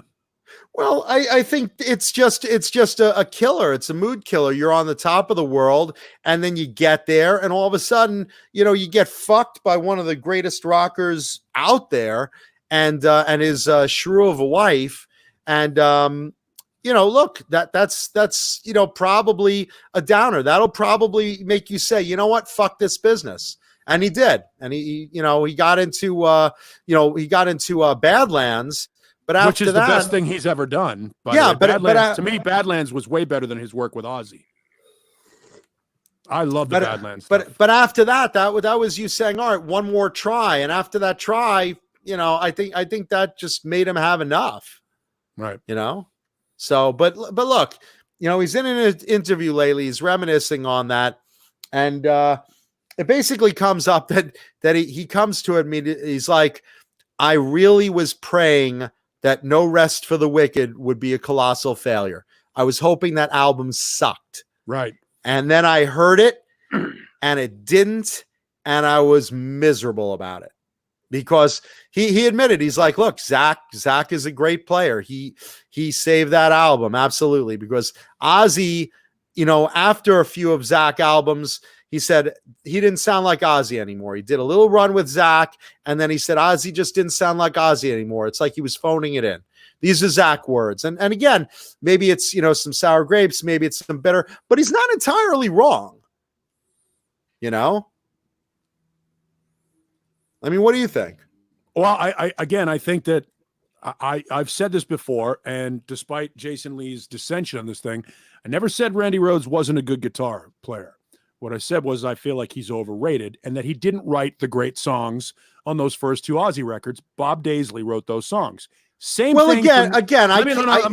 My point is, same thing on No Rest for the Wicked. Zach didn't write those songs. He certainly contributed and brought something to those songs that wouldn't have existed. I mean, let's face it, Ozzy had to have a hotshot, kick-ass guitar player. That's part of the reason why Brad Gillis wasn't the guy.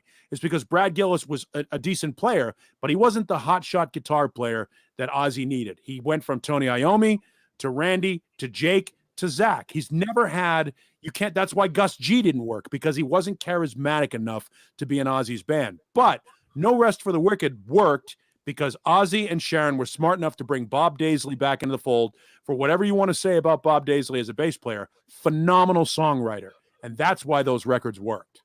But when you say Randy didn't write any of these songs, he's got writing credit for a reason. He wrote part of those songs, just like Jake wrote part of those songs too. Jake was doing those guitar parts. Jake was writing those guitar parts. No, I understand. I'm not saying, but the material, the lyrics. The material that Randy wrote. Well, Ozzy doesn't write his own lyrics. People don't know that either. Right. But I'm saying, are you saying Randy and Jake didn't write the music? Because they did. What I'm saying is they get credit for being the guys that wrote this amazing shit when it really wasn't them. It was Bob Daisley. And the reason why I bring it up is because look at Diary of a Madman, look at Blizzard of Oz, then look at the records that Jake was on, all right, which were not as strong musically from a content standpoint. If you look at the songs, song for song on those two records, The Ultimate Sin and Bark at the Moon, are nowhere near as strong as Blizzard of Oz and Diary of a Madman. Who was part of that record? Bob Daisley was part of that record, those first two records. He wasn't part of the other two. Then he comes back for No Rest for the Wicked, and all of a sudden the record's fucking great again. So the evidence is there. You sit back and go, okay, hotshot guitar players are great, and they add fantastic things. But who's the songwriter? Who was the guy that wrote songs that absolutely fucking resonated with people? Miracle Man and Crazy Babies, and those songs are Bob Daisley compositions. There's a difference. You have to sit back and go, let's take all the ingredients. The first two records had these ingredients. They were phenomenal. The next two records didn't have these ingredients, and they weren't phenomenal. All of a sudden, the comeback record comes out. And oh, by the way, as we get back into it to take this thing full circle, Lemmy wrote half of No More Tears.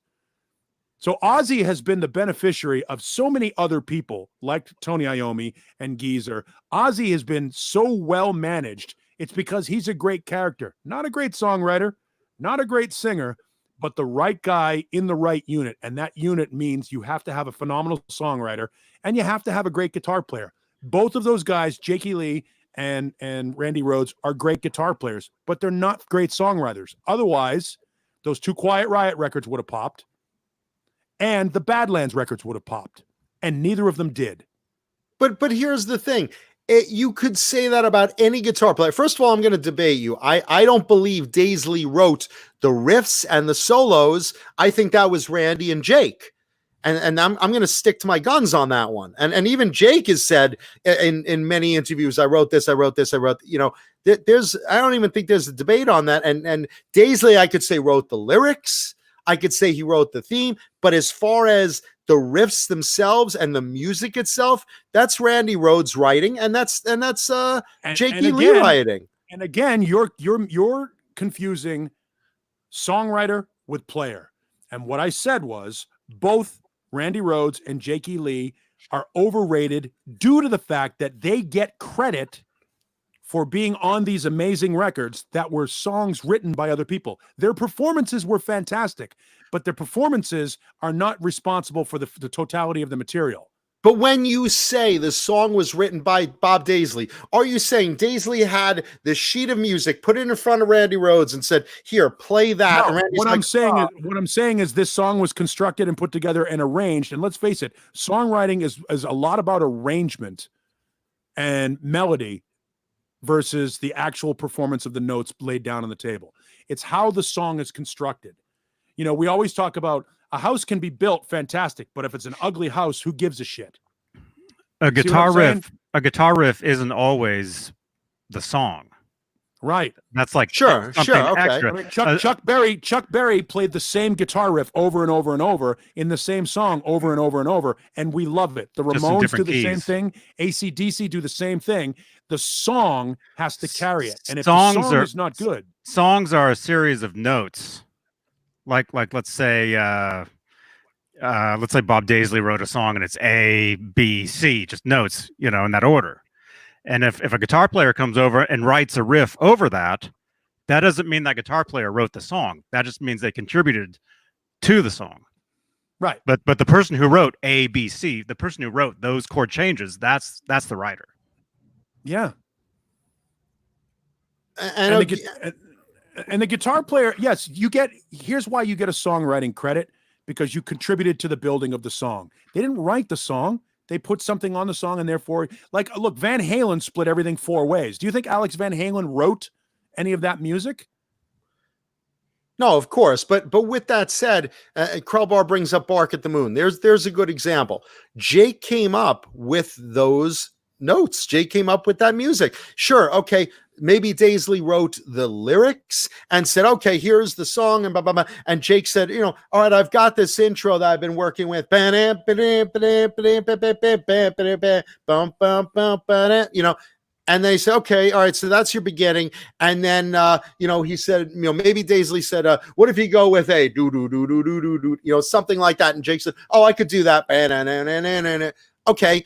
You know, I could see that happening. But overall, I'm going to give the music end of it, maybe not in certain orders or whatever, but the riffs, the hooks, the solos, I'm going to say that's Randy, and I'm going to say that's Jake. And Jake has been very vocal about doing all those guitar parts, you know, as far as that goes. And I'll say to you, that's fantastic. When Randy was placed on his own to write music on his own without the contribution of Bob Daisley, you get Quiet Riot 1 and Quiet Riot 2. But you can't look at that. When Jakey Lee is placed on his own to write music on his own, you get Badlands and you get Red Dragon Cartel. Well, hold on. We all have peaks and valleys and whatnot. If you look at Ozzy's albums, okay, you could say Blizzard and Diary and Ultimate Sin and Bark at the Moon and Ultimate Sin. I think that was Ozzy's peak. After that, you started to go down. I thought you started to go down a little bit with Zach. And after a few of Zach, you started to really go down. And look at Van Halen. Van Halen, okay, I could look at Van Halen 1 and just, wow, what a great album. Van Halen 2, wow, what a great album. Then you start getting a little itchy there. Okay, you start looking at Women and Children First and Diver Down, and you're like, maybe there's one song here that's really great. And again, Eddie Van Halen, if you're watching, which sometimes you do, this is not a dig on you. Obviously, you're the best. But with that said, think about that. Van Halen even has had lows. How much good stuff is On Diver Down and Women and Children First versus Van Halen 1, Van Halen 2, and Fair Warning in 1984. There's peaks and valleys. Even the best artists have them. I don't disagree with that, but I'm saying, again, we're talking about the totality of their work. Guitar players like Jakey Lee and Randy Rhoads have benefited from their association with Bob Daisley versus their own material. Some people, look, Lennon and McCartney did better work together than they ever did on their own. You know, Bon Jovi's a great example. You have to have that. Roth and Van Halen. You have to have that thing. I believe, and again, it's my opinion, and I'm fine, and I'm fine standing by it. I believe if you look at the totality of their work and you say to yourself, prior to, almost like Sammy Hagar when I've talked about with Van Halen, prior to hooking up with Bob Daisley and creating that chemistry and that partnership, both Jakey Lee and Randy Rhoads played on albums and co-wrote material with Bob Daisley. When they didn't co-write material with Bob Daisley, it wasn't as big. Okay, and that's fine. So what I'm saying is, I'm not saying they're not both fucking great guitar players. I believe the jury is out on that. What I'm saying is, I believe they're both overrated based upon that they get undue credit for being part of something that, quite frankly, they were part of, but they're not the totality. Like Randy Rhoads didn't write Crazy Train. Bob Daisley wrote Crazy Train. But he wrote the music to it. He didn't write Bark at the Moon. He fucking co-wrote it with Bob Daisley. The point I'm trying to say is Daisley doesn't get enough credit and the other guys get too much credit. That's the point I'm trying. That doesn't demean them. That doesn't diminish their participation. They get equal credit on that song, but make no mistake, that riff, that's Randy. That's all Randy. Do we know it's Randy? From what I understand, from what I've heard, that was actually a warm-up exercise that he was doing. Right. Much in the same way that Slash started the beginning of Paradise City was a warm-up exercise. And and the same way that who was doing it? Don't Tell Me You Love Me Now. Brad Gillis was doing the beginning of Don't Tell Me You Love Me as a warm-up exercise. But Crazy Train was, from what I understand, a warm-up exercise that, basically Randy did. But that's his. That's one of the greatest riffs in rock, period. I dare say one of the greatest. And I have to say, just writing the music that's catchy in your head and get you going is just as important as writing the lyrics. Sure, you could say Daisley wrote more than Ozzy. Clearly, Ozzy wasn't a writer, but Ozzy came up with some stuff. Daisley came up with most of it, but musically, that's Randy Rhoads. That's his talent and genius, coming up with riffs, coming up with hooks, coming up with solos, and same with Jake. All of that music on those was Jake.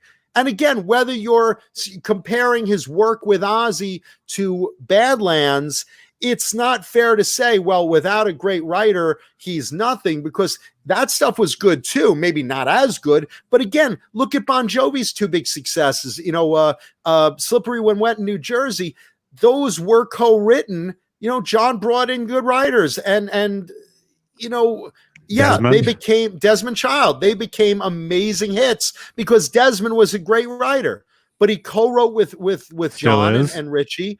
Yeah, the Desmond Child, you could come up with endless examples, but so many people bring in people to write a song, and then the guitarists take over and add music to it and whatever. But hey, give credit where it's due. You can't tell me that Randy Rhoads and Jakey Lee are not just as important to those songs. They're not just hired guns. They came up with that music. They came up with that music. Never said that. I never said that. And that's what everybody in the chat keeps missing. I never said that their contributions were any lesser. What I'm saying is they get more credit. They're like, people don't understand that they're not that Randy Rhoads didn't sit down and say, by the way, Greg Leon, you had nothing to do with me working on this song. This was my idea, all my idea, and wrote the song and said, hey guys, you didn't come in with a demo tape with 3 guitar parts and a bass part and a drum part and hand it to Ozzy and go, here's Crazy Train. And everybody go, oh my God, Randy Rhoads is the greatest fucking guitar player of all time. That's not what happened. he took part in it, but I think those guys, and Johnny brings it up earlier, guitar players tend to get way more credit for shit. Look, Tony Iommi is given credit for so much shit, not realizing that Geezer Butler wrote all of the lyrics for Black Sabbath. You know what I mean? Ozzy gets all the credit for being he's the singer for Black Sabbath, man. Iron Man's awesome. Fucking, man, if you ever listen to NIB, those lyrics are fucking awesome, man. Black Sabbath. Ozzy didn't write any of them. Okay, but he gets the credit for it. That's the point. You get undue credit when you're the guitar player. Okay, but let me ask you this. Which is more important? I'll subject this to the chat too. Which do you think is more important? The music of a song or the lyrics of a song? I say the music, because if you just did Crazy Train as an instrumental, I'd still be going. Yeah, but here's the thing. Who constructed the song? The music, Randy. No, Bob Daisley arranged the songs. The arrangement of those songs, here's the part, this part will go here, then this part will follow it, and then this part will follow it. Now, give me something that fits within this structure. Okay, and you've got the framework of the song is the song. Now, give me whatever guitar. That's why certain songs, when you hear alternate mixes, like some of the Zeppelin stuff and some of these other bands that put out the second CD on the re-releases of their albums, you hear the alternate take of the song. That's still a guitar track. It's a guitar track that the guitar player contributed. Somebody had to sit back and go, that one is not good enough. This one is the one we're going to use. That wasn't Randy. That wasn't Jake. It may not have even been Bob Daisley. Chances are in that situation, it was either Tom Allom, is that who produced the early Ozzy records? At some point, you laid down 15 takes. The guitar player lays down 15 takes, and somebody says, that's the one we use. Max Norman, there you go. So I'm thinking Tom Allom did the Priest records. At some point, the guitar player does his parts, and somebody makes the decision that this is the solo we're going to use. And it's not the guitar player. The guitar player lays down, they take 4 or 5 shots at it, and somebody goes, this is the best one. That doesn't mean that Randy Rhoads came in and said, fucking, here's most the riff, of the time it's the producer.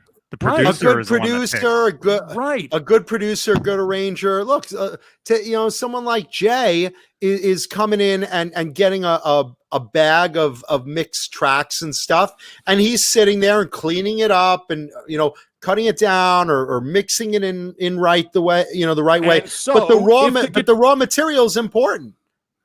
But if the raw material is important, and the guitar player gets a whole lot of credit for the finished product, when in fact they're not the guy responsible for the finished product. The arranger, the producer, the writer, those guys take that performance and say, I'm going to cut this here, cut this here, cut this here, and put it together. Very rarely does a guitar player come in and lay something down one take. Mm-hmm. Fuck, we always hear that the solo from Beat It, from Eddie Van Halen solo on Beat It, was done in one take. Bullshit. It doesn't work that way. The only time you ever hear a one-take solo, First Black Sabbath album. First Black Sabbath album. No, back in the 30s, before they had multi-track. Yes, exactly. That's the only time when they couldn't clean it up. Back when I was at Pepperidge Farm, we was mixing tracks. I was on the jug. I was and someone was mixing it along with the washboard solo, and I remember I wasn't happy, and that's why I left the BAM and formed Pepperidge Farm. My final thought on all of this, because I know we have to move on to something else. Sure. We're getting close to time for is Jake E. Lee got fucked by Sharon and Ozzy Osbourne. There's no doubt about it. However, I'm glad he got fucked by Sharon and Ozzy Osbourne, because had he not, I wouldn't have 3 fantastic Badlands albums, which are some of my favorite records ever made. Some of my favorite stuff ever done. I think the fact that Badlands are not Black Sabbath big and Bon Jovi big is a huge, huge crime. I'm a fan of Jake's work with Badlands. Red Dragon Cartel, not so much. But his shit with Badlands, I think, is fantastic. And I think Jake E. Lee is by far the most underrated guitar player of the 80s. He's definitely one of them, if not the biggest. I agree with you there. Phenomenal guitar player. Look, other than Randy's stuff, Ultimate Sin is my favorite Ozzy album. I love it to this day. I think it holds up really, really well. And again, that's due to Jake. I really feel it was just, you know, a terrific album.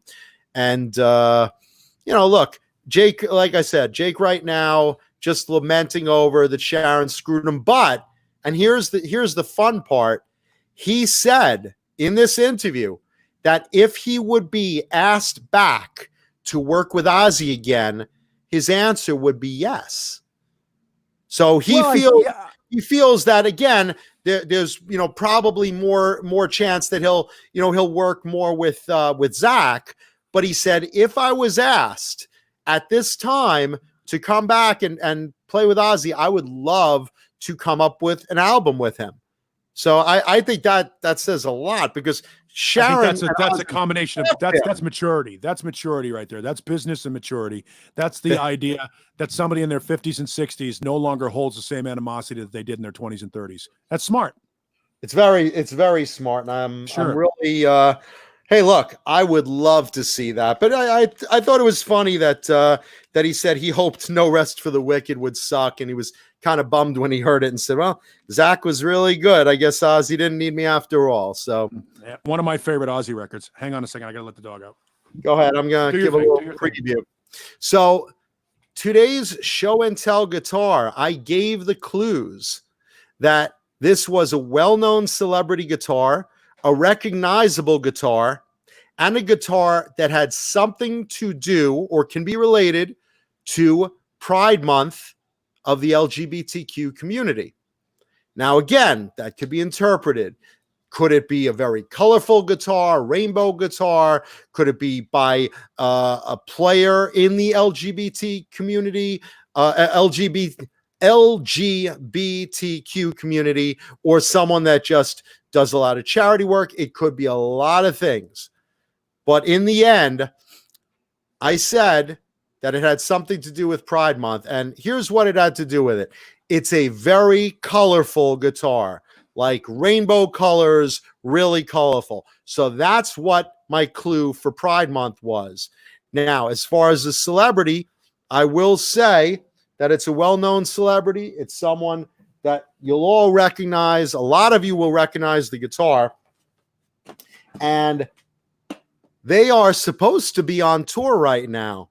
So, does anyone in the chat, before I reveal it, have a guess of whose guitar it is and which one it is? Looking in the chat right now. Is it a Ritchie Blackmore rainbow guitar? It is not. Halface guesses CC Deville. Halface, you're on the right track. If it's a CC Deville guitar, Ben Tom also got it. Which one?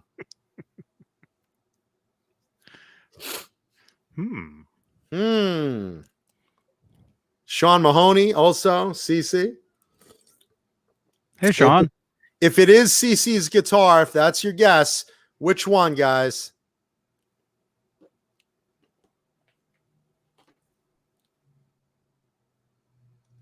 I do love me some CC Deville of Poison. By the way, leave a thumbs up, please, on the video. Take a second before I let the cat out of the bag here. Take a second, hit the like button. Just humor me. Let's see. If it is CC DeVille's guitar, Vistalite is guessing it's a Gunslinger. Jason Lee's guessing it's a pink BC Rich Warlock. Halface says that yellow postage stamp looking thing. Steve Carmichael says his green one. Krellbar says pink BC Rich ST3. And everyone give a thumbs up on the video, please. Ben Tom says it's CC DeVille's Keith Haring guitar. Let's see if Ben Tom is right. Johnny, let's see what the show and tell guitar of tonight is.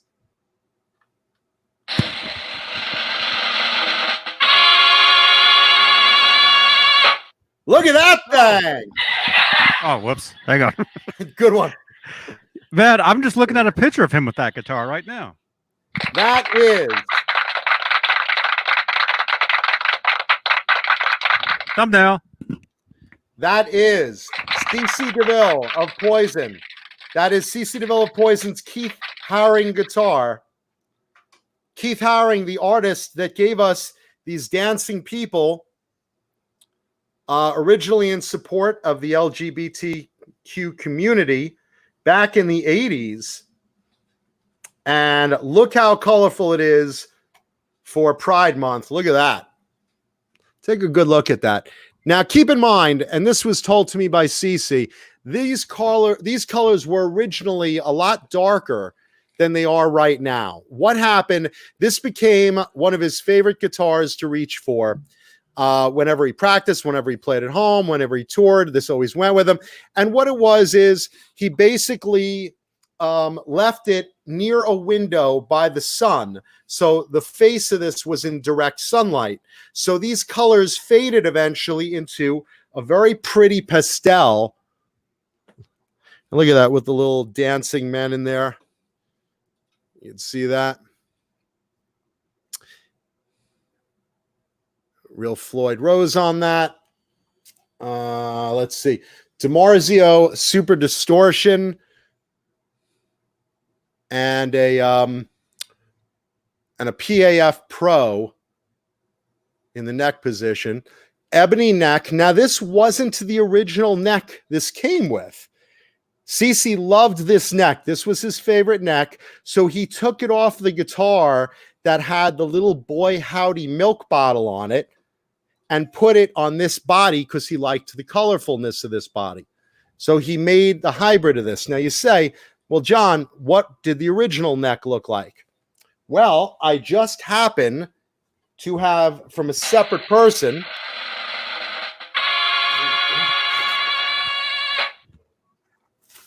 I also happen to have the original neck, which wandered off years ago. And there is that. And you can see the colors are different. They're a little bit darker because he didn't have this neck on it when it was by the window. This neck being maple with a matching headstock to the body. And you can see, look how much darker the colors are. Can you see that in the light? I don't know if that's going to come through real well. Yeah, you can kind of see it. It's for a second you could. If you tilt, it's a little harder. Is that better? You can see it's a darker color on the headstock than what it faded to. Yeah, it doesn't translate that well. You can see it in the pink. It doesn't translate that well on the camera. Yeah, if you look at the pink, you can see how much darker the pink is on the headstock than the guitar. So that came, and then originally it had matching painted pickups, which I was able to obtain one of them. They're originally EMGs. So you kind of fit right over here. Let's see. Okay. Man.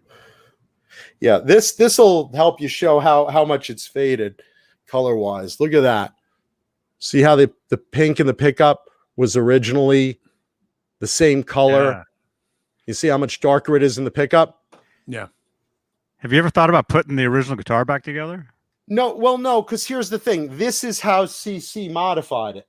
This is how he wound up playing it the most, the way it is in my hands right now. This is how he kept it for years and years and years on tours. He only had this neck on it during one point in one of the early videos, but he very shortly after changed it with this neck. So the way he had it is the way I'm keeping it. So that's as far as that goes. Now the headstock you can see, and again, this is from the other guitar he took it off of. He basically made a mutt of, his two favorite guitars. And you can see this in videos and tours.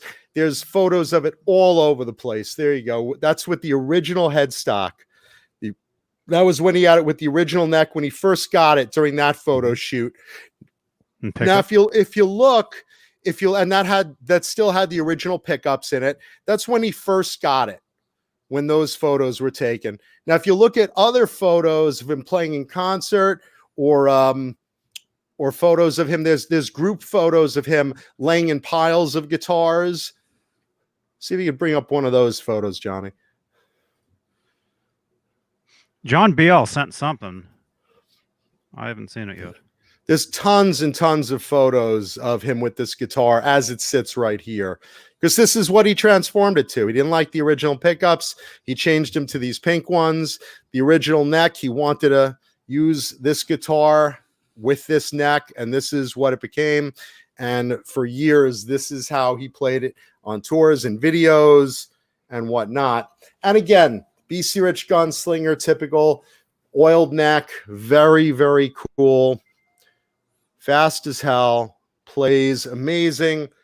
And again, I love these flashy 80s graphics. Obviously, we have a whole show based around that.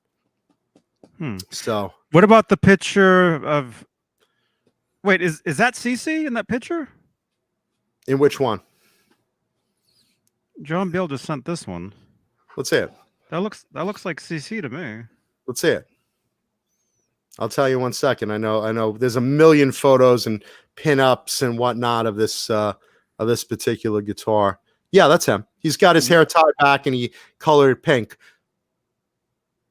or colored it dark at that point. But yeah, that was before he colored it pink. But yeah, that's also an early photo of this guitar. Different pickup in the bridge. Different bridge pickup. Looks like it might be a Duncan. Like a Duncan JB or something. But that's the guitar. That's the same guitar, same neck pickup. That's the neck. See, once he picked out the neck he liked, he put it on. The body he thought was the coolest, and that was basically, he liked this. He liked his Nagel, and there was a blue wrist guitar that he played all the time too. That he recorded. I loved him when he was in the Lost Boys. That was a. Say hello to the night. That was filmed here. Yeah, but that. Yeah, but most importantly, what Everything's chord is that? What chord is he playing there? That's the I hope I get into a different band soon chord. I'm crossing my fingers. Nobody gives a shit about Samantha 3 chord. Samantha 7. Samantha Whatever. 7. No, it's the third. It's a third chord. Crazy Cook 678. The neck pickup is a PAF Pro, and the bridge pickup is a DiMarzio. I believe it's a DiMarzio Super Distortion, if I remember right.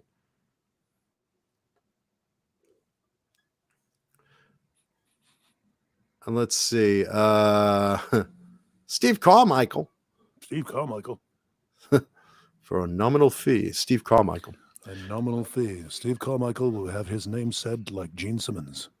Yeah, and again, CC loved the flashy graphics. Huge inspiration on me personally in liking these type of guitars, because again, when I saw the early Poison videos, I loved all the graphics and the flashy colors, and we both like pink, and that was really a big inspiration to me. And again, Keith Haring and Patrick Nagel, both very well-known artists in their own right, and then he liked that translated on his guitars. So, think about that. We were talking about 20 minutes ago about overrated guitar players. CC, underrated guitar player. Very underrated. You know what? Another guy, kind of like Derek from Enough's Enough, didn't get a lot of credit because the band looked silly. But CC, good songwriter and great better songwriter. Yeah, better guitar player than he gets credit for. Because again, it's the Kiss factor. Nobody takes a band that looks like that seriously as musicians. Well, again, their debut, you look at that cover of the Look What the Cat Dragged In album, right, and sure. it looks like four hot chicks. And then you're like, are those Adam's apples? My favorite song on that record is Play Dirty. Look What the Cat Dragged In is probably my favorite song on that. But I'll tell you what, he wrote pretty much most of those songs. He was the main songwriter of that band. If you listen to the third album, Flesh and Blood, that's probably my favorite Poison album. Something to Believe In, I think, was an amazing song. And again, sure, you're right. A lot of people don't take him seriously, but you know what? He has this ability to write these songs that are really, really, really catchy. Even if they're more radio friendly and, not complicated. Yeah, he's playing between 3 chords, but you know what? The guy can play a lot of different styles, but he's going with what works. I mean, if this is what, gives you success, who's going to argue with that? He's laughing all the way to the bank, and he's part of what should be, the biggest stadium tour in years for bands, and they're cleaning up on that. I'm sitting home fucking a blueberry, So, compare which you would rather do. Tour in a giant stadium tour for millions of dollars payout and have people say, oh, you're not so good, or be home like me fucking a blueberry. Which would you rather do? I'd choose CeCe's life. Who's Blueberry? Dingleberry. No, I told you he's like Anthony Fauci in the future that time traveled. CeCe Deville is Anthony Fauci. The virus is. I just traveled back in time to save my own career, because if the virus kills us, I'm not going to be able to tour with Poison. So there you go. Yeah, he's Brooklyn one of those boy. guys. Yeah, he's one of those guys like Ace Frehley, not technically proficient, but who gives a shit? I mean, he writes to me, it's the AC/DC phenomenon, which is write a good riff and a good beat and give me something I can tap my toe to. Because guys like Yngwie Malmsteen, and as much as we love guys like Paul Gilbert and guys like Steve Vai, nobody gives a shit. Nobody cares if you can play in Mixolydian. Nobody cares how many arpeggios you can fit into a 16-beat measure. Nobody cares. Do you have something that causes my toe to tap, that causes people to smile and be happy? Yeah, then that's a win. Yeah, Talk Dirty to me is always on the radio. Yngwie's Eclipse album, not on the radio. Right. Yeah. As look, in respect to Yngwie, but the fact is, look, he's just a good fucking player writing stuff that people want to hear and pay for. That, I'd rather do that, I got to admit. And I love Poison. Like I said, I'm a big fan of Poison and Kiss for that matter. But I've always been a fan of Poison in the beginning, and CeCe was a big influence. CeCe's a big influence on a lot of people. They just hate to admit it. And someone asked in the chat, where is the body to this neck? This is the body to this neck. Because again, CeCe is notorious for switching all the necks on all his guitars, pretty much any of his guitars, with one exception being the blue wrist guitar. His BC Riches, he was notorious for switching the necks for his favorite guitars. The Nagel originally had a different head and neck, and he switched it immediately to one that said BCC Rich. So that became the neck for that. Same thing with this. He got it. He kept it for a few months with that neck, and then he put this neck on. And this became the main neck for this guitar. I just happened to be lucky enough to have both necks to this guitar. And I just think, as a completist, it's kind of cool. I'd love to find the other painted pickup, the other one of these. Nobody knows where it is. CeCe had this one. I don't know who has the other one or where it is, or if it's still floating around, maybe in someone's parts box. But hey, if you see it, contact me at Jonathan Mancuda on Facebook, and I'll work it out with you. But again, this is one of his favorite guitars, and you see it everywhere. It's in pinups everywhere. If you Google Keith Haring Gunslinger or Keith Haring BC Rich or CeCe DeVille Keith Haring, this is your guitar right here. It's in a bunch of videos, bunch of magazines, bunch of pinups, ads, all sorts of shit like that. Mr. Hellstorm 74 asks, do I have one of his GMP guitars? I don't. I've played with a few of them, but I do not own one. No.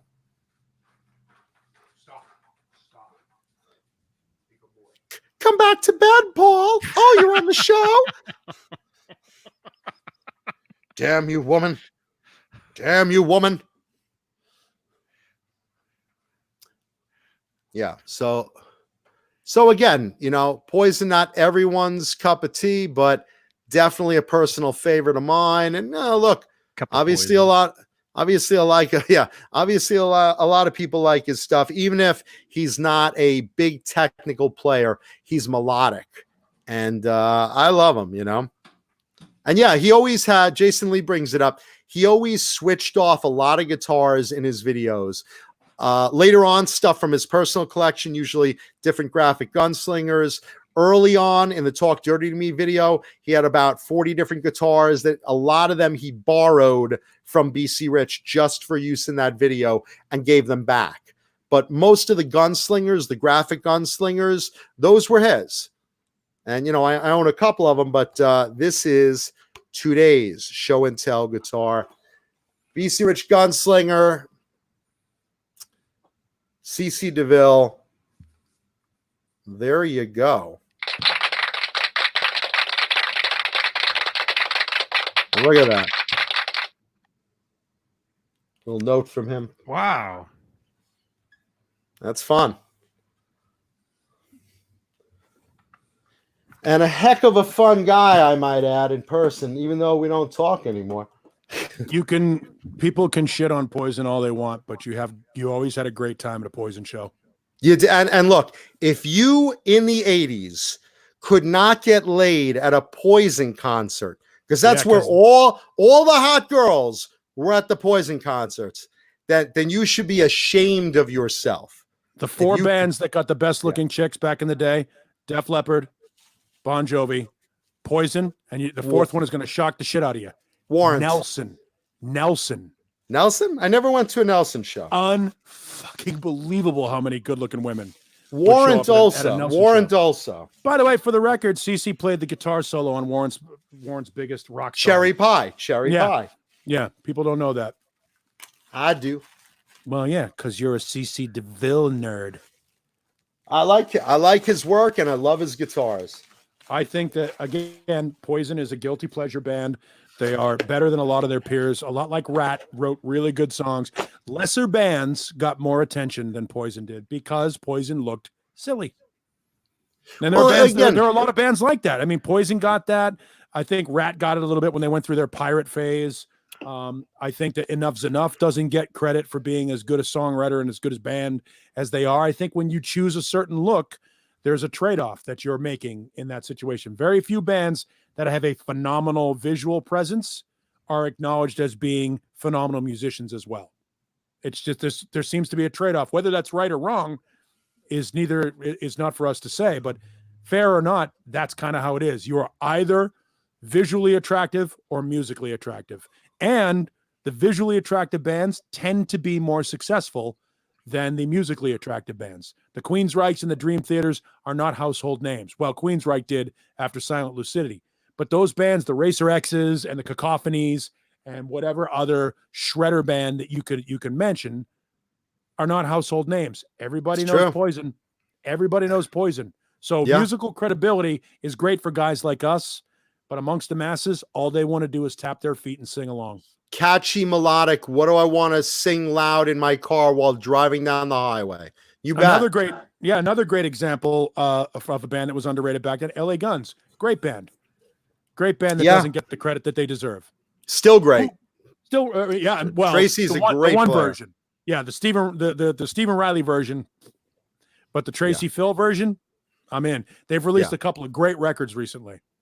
Yeah, Tracy's a monster player and a good guy. And let's see. And again, you want to talk ballads, which, you know, became the second half of the 80s. You know, sure, you had Dokken with Alone Again, but Poison, Every Rose Has Its Thorn, you still hear that playing today. I mean, it might be in the supermarket, but you hear it. In my opinion, Poison's a better band than Dokken. George is a better player. Sure. But I agree with you. Commercially, who made more money and drew more tickets? Absolutely Poison. Yep. Poison. Absolutely. Again, it goes back to what we were talking about earlier. The song. Who writes the songs? This is something Alice Cooper is very, very famous to have said. All of that is great, but where's the song? And Alice has written some really great songs that nobody cares about because he looks like Alice Cooper. and people don't take him seriously as a songwriter, but he's got some amazing music that nobody gives a shit about because they're so caught up in the guillotine and the snake and and the riding crop. Great songwriter, great businessman, intelligent beyond words. You'd never guess it based on his shtick. Look, I'm an idiot on TV, but in real life, when these cameras go off, I'm an idiot. But you're not on TV. There's other guys. Well, I am on TV. Maybe this show is. When the cameras go off, you're still an idiot, but you're not on TV at the time. Exactly. You're not seeing me be an idiot at home. And Mike Neese says Alice Cooper, pretty good golfer. Bullshit. Fantastic golfer. Champion level golfer. Golfer that could play on the seniors. Could play on the seniors tour now. Competitive. Seriously. I mean, and because he works for our radio station, we see him on a regular occasion. He's on the golf course when that sun cracks the horizon in the morning. Every morning. That's what he does. He goes and plays golf every day, and then he comes and hangs out. And he's the nicest guy, remembers everybody he's ever met, and that's not easy to do for a guy that has drank as much as he has. Not a drug guy, not really a big drug guy, huge alcoholic. And not anymore, obviously. He's been sober for decades. Does amazing shit charity-wise here in Phoenix. He's got this Kids Rock Foundation, this School of Rock type deal, where he has a teen center where kids can come and learn music for free. And does it. It's amazing. That's great. Alice is he and his wife Cheryl are two of the nicest people you will ever come across. They are as nice as Ozzy is. Evil Sharon. You got Alice and Cheryl Cooper are the nicest people in the world. When you're saying his wife is the nicest I've ever come across, are you talking he'll allow that? No, Cheryl that really is nice of him. I mean, Cheryl Cooper is one of the nicest people you ever meet. She's so nice. She actually works in his band. She's one of the props in his band. She's one of the women that does stage stuff in his band. Oh, that's cool. That's you don't see cool. Yeah, you don't know that live, but she's in the band. And Dane Zimmerman says he thinks Dokken sold more records than Poison. Wrong. No. Wrong. No, I agree with Paul. Yeah. Poison sold way more records. Look, I'm a massive Dokken fan, massive Lynch fan. Me too. Love him. But me too. With that said, Poison definitely sold more stuff. Continues to. Yeah. As great as it is, let's see. We should talk about this for a second. Joe Hervey and a couple other people are talking about Pantera. And those first three Pantera records with Terry Glaze on vocals are stunningly awful. Stunningly awful. You want to talk about 80s metal? I don't know if you do have them, John? I have one of the early ones, one of the real early ones, like maybe the first or second. I don't know which one it is. Right. And I don't have it near me in here to look at, to check up. But they're just, for those people that don't know, Pantera, I should have said Poison because they were almost the same band at that point. Pantera put out 3 records on Vinnie and Daryl's father's label. This is when they had the big hair. When they were Metal glam. Magic, I think I Am the Night and Projects in the Jungle. And they were not good. The lead singer was a guy named Terry Glaze, who would go on to be in a band called Lord Tracy, who put out a record called Deaf Gods of Babylon, which I don't know why I own, but I do. Is that them? Or is that earlier? That's early on. That's early. It was real early. Is that the junior high band? Is that the International Silver Stream Submarine Band? Here's what we know. Vinny, always sort of a thick guy. Always thick his whole time. But those records, those Pantera records are, we were talking about bands like Poison and bands like Enough's Enough. Those Pantera records were every bit as silly. Go ahead and scroll over to the left there, Johnny, and show that power metal picture, the first record with Anselmo. Scroll over to the left, over to where the picture of Vinny. You're on the left, Johnny. Yep, the other way. There you go. Look at that hair. Look at that. Woo! Yeah, the 80s, kids. That's your vulgar display of power. It's the 80s. Yep. But look, again, this is another great example of, you say, Randy with Quiet Riot, here's a great example of compare this to this early stuff to the Cowboys from Hell album. And what changed? Again, A guy came in and made it work. A producer, a label, a songwriter, guys that came to help them arrange. That's what happens. Chemistry and Phil. I mean, let's face it. Pantera without Phil Anselmo sucked. Different band. Different band. Not the same band at all. I saw them on their first sort of tour on the I think it was before Vulgar came out. They were still doing Cowboys from Hell. Triple bill, Testament, Pantera, and Rat Child America. And Rat Child America was the best band on the bill that night. Crushed everybody. Pantera was cool. You could see that there was something coming. Something was happening, but they were early on in that development of what Pantera was doing. But going way back to those first 3 records, not good. Not a good band. Different lineup, different songwriter. Different styles. Yeah, just not the same. Different style for sure.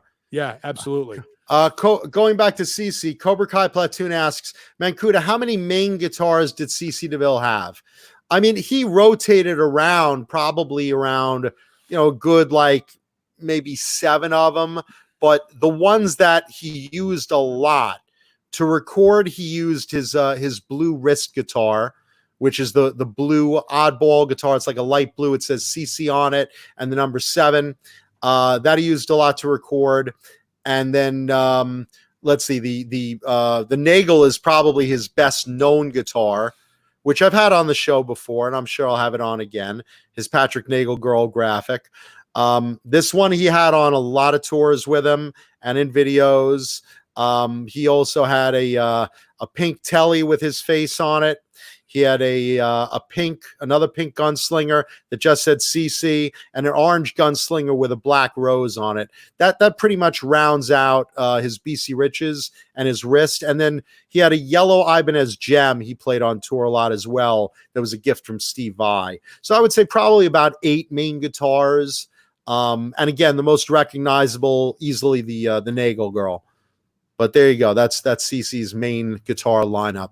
Even though he has a bunch of other stuff, but he never really played it, toured it, posed with it, videos. Let's see. Someone else in the chat had something I saw. Thank you, Linny Lou and Mary. Thank you, Charles Green. Joe Hurry says, hit it, CC. And everyone knows that riff. Everyone knows that fucking riff.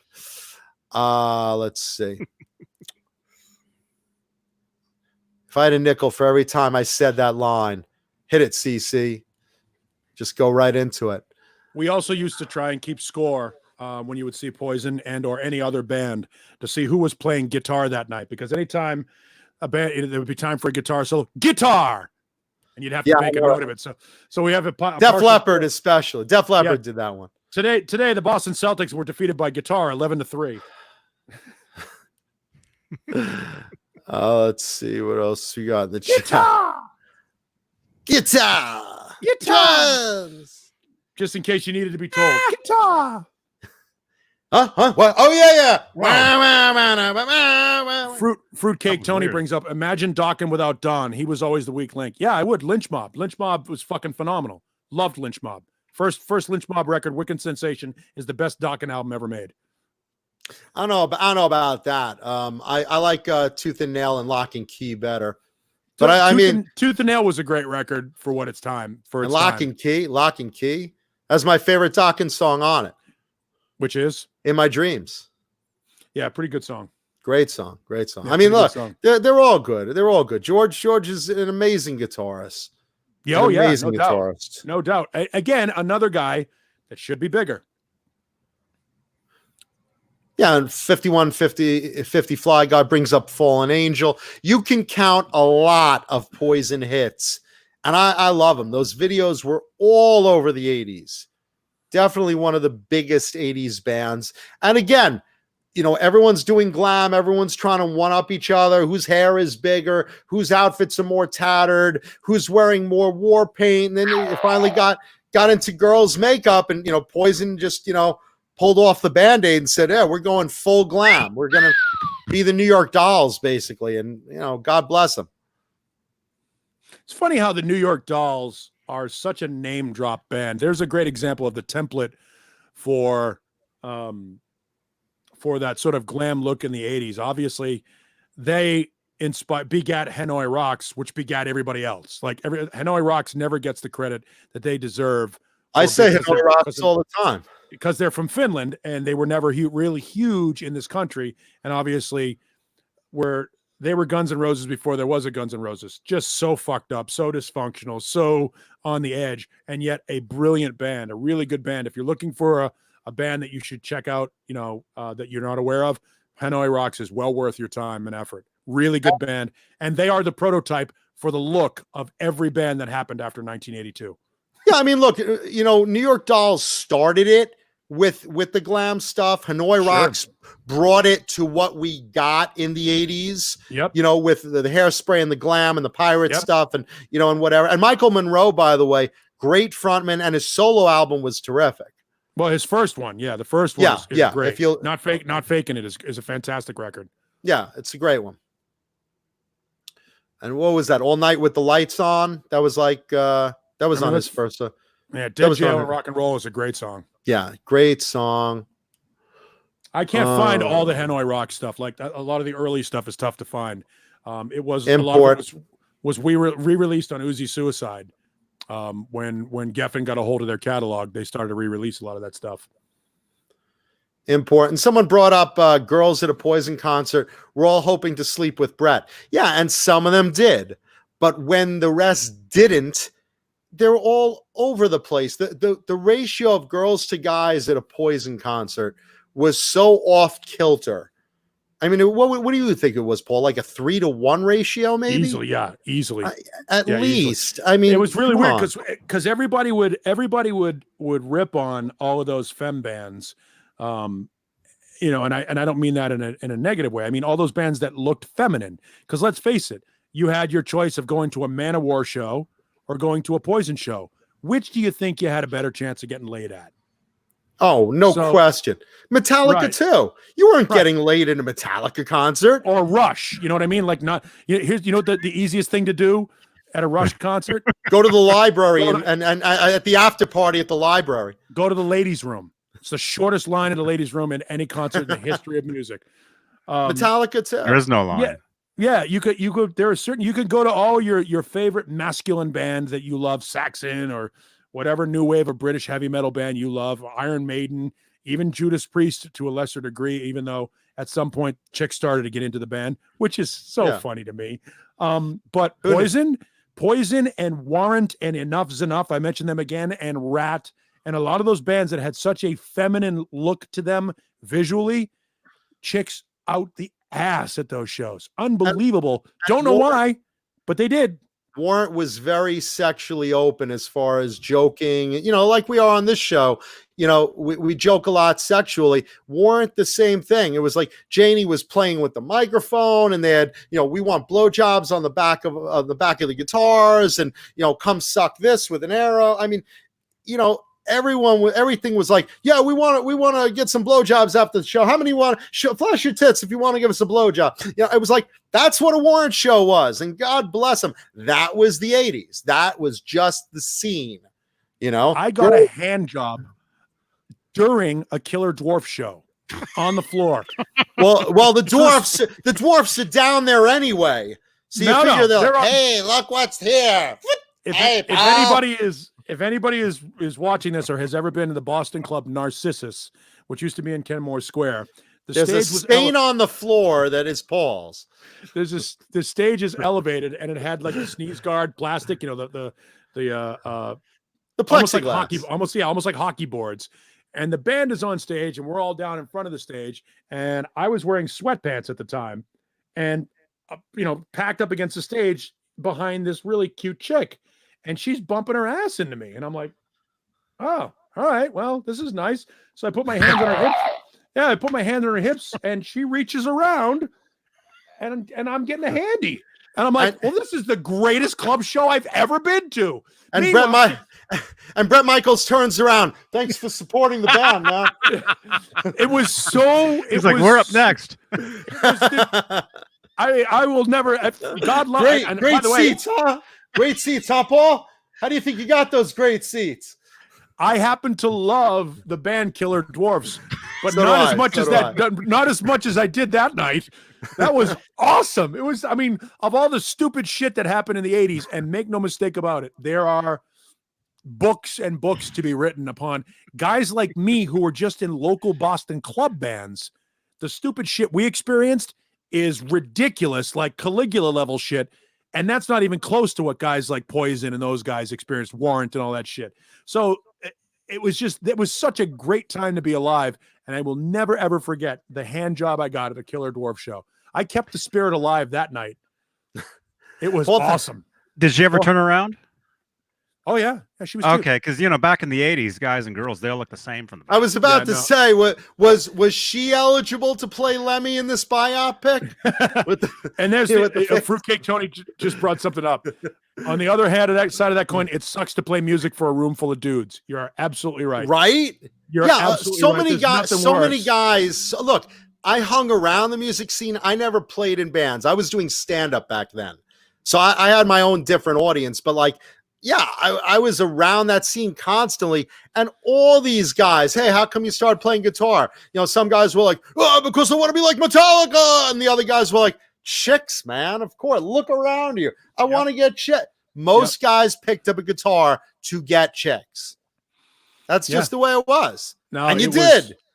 I quote Eddie Murphy: "Sing is all you got to do to get some pussy." It was. I wasn't a good guitar player. And couldn't afford drums and all that shit. So grab the microphone, and if you can sing, it was amazing. Chicks did stupid shit for club bands for like, and this is Boston. This isn't even LA or any of the decent club scenes. This was Boston. I mean, the biggest band we had at the time was Extreme, and a good big band to have, but it was Extreme, and then mostly like bands like Till Tuesday and some of these other, it's not quite hard rock bands. Josh, Yeah. keep it down now. Versus Carrie. Yeah, it was a great time to be in a band. And again, to reiterate, anytime we opened for a band like Poison or a band like Rat, the place was full of chicks. Anytime we played on a bill with a band like Malaya Rage or Wargasm, it was a cockfest. You couldn't win, it was just no win. Yeah, it's always real inspiring to do encores when you look down and there's just a bunch of sweaty dudes like ripping their shirts off. Yeah, it's like this was a fun game we used to play. Find the chick at the Motorhead show. Where is Waldo? It got to the point where even at the place called the Channel in Boston, another big bar, guys just used to use the ladies' room because they figured there were no fucking women there. Nobody cared. They just walked into the ladies' room. Fuck it. The club didn't care. At that point, they're like, "How many women are here? One. Fuck it." Back in the 80s, I used to use the ladies' room all the time because it was just like, all you're doing is checking your hair and like, maybe like playing with your bangs a little and puffing it up a little, which is what the chicks were doing anyway. And sometimes a girl would look at you and be like, this is the ladies' room, right? It's like, yeah, well, I was hoping to meet you, something like that. A club in Boston called Axis, which eventually became the Avalon Ballroom, which eventually the Nazi bastards. Yeah, Axis had co-ed. No Jews here. We are the Axis Club. Co-ed bathrooms. Rock and roll, man. They just gave up. They didn't give a shit. They said, "All right, guys, girls." So that was not uncommon to not be able to get into a stall at the bathroom. You'd see a stall with another set of legs hanging out there, and you're like, constantly. "Oh my god, someone's proposing!" Yep, that's exactly what was happening. Yeah, of course. A lot of proposals. Yeah, come on. I mean, that was just the 80s. Sandra Picorni brings up a really good point back to Pantera real quick. Mark Ferrari did some vocals for Pantera as well. Yeah, I mean, he wrote some of the stuff on the power metal record that eventually came on Cold Sweat. Pedal to the Metal, I believe, is the song. Diamond Darrell. Let's just see. I'm looking in the chat, catching up a little bit. Thank you, everyone, for watching tonight, by the way. We really appreciate our audience. I never want it to be unsaid because we really do. And if you're enjoying the video, leave a thumbs up. Thank you. And even if you don't enjoy the video, leave a thumbs up. Yeah. I mean, you wasted your time on this thing. You might as well acknowledge it. Just, for regret, to remind you of regrets, you want to hit the bell for the subscription. Bing, like Pavlov's dog, you want to remember. Oh, yeah, I shouldn't watch that filthy mouth show, right? Mr. Hellstorm asked a question, if we've heard Resistant Bite, which is Tommy Skeo's new band. That's actually something I'm bringing up, so we might as well go into it. Sure.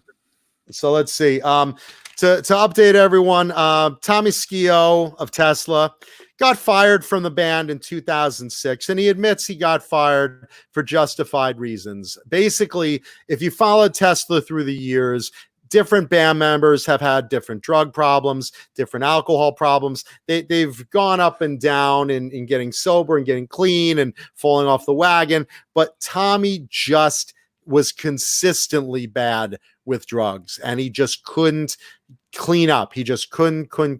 And they kept saying in the band, look, man, you gotta get clean if you want to stay with us. And they gave him chance after chance after chance. Finally, in 2006, they're like, look, man, we got to replace you.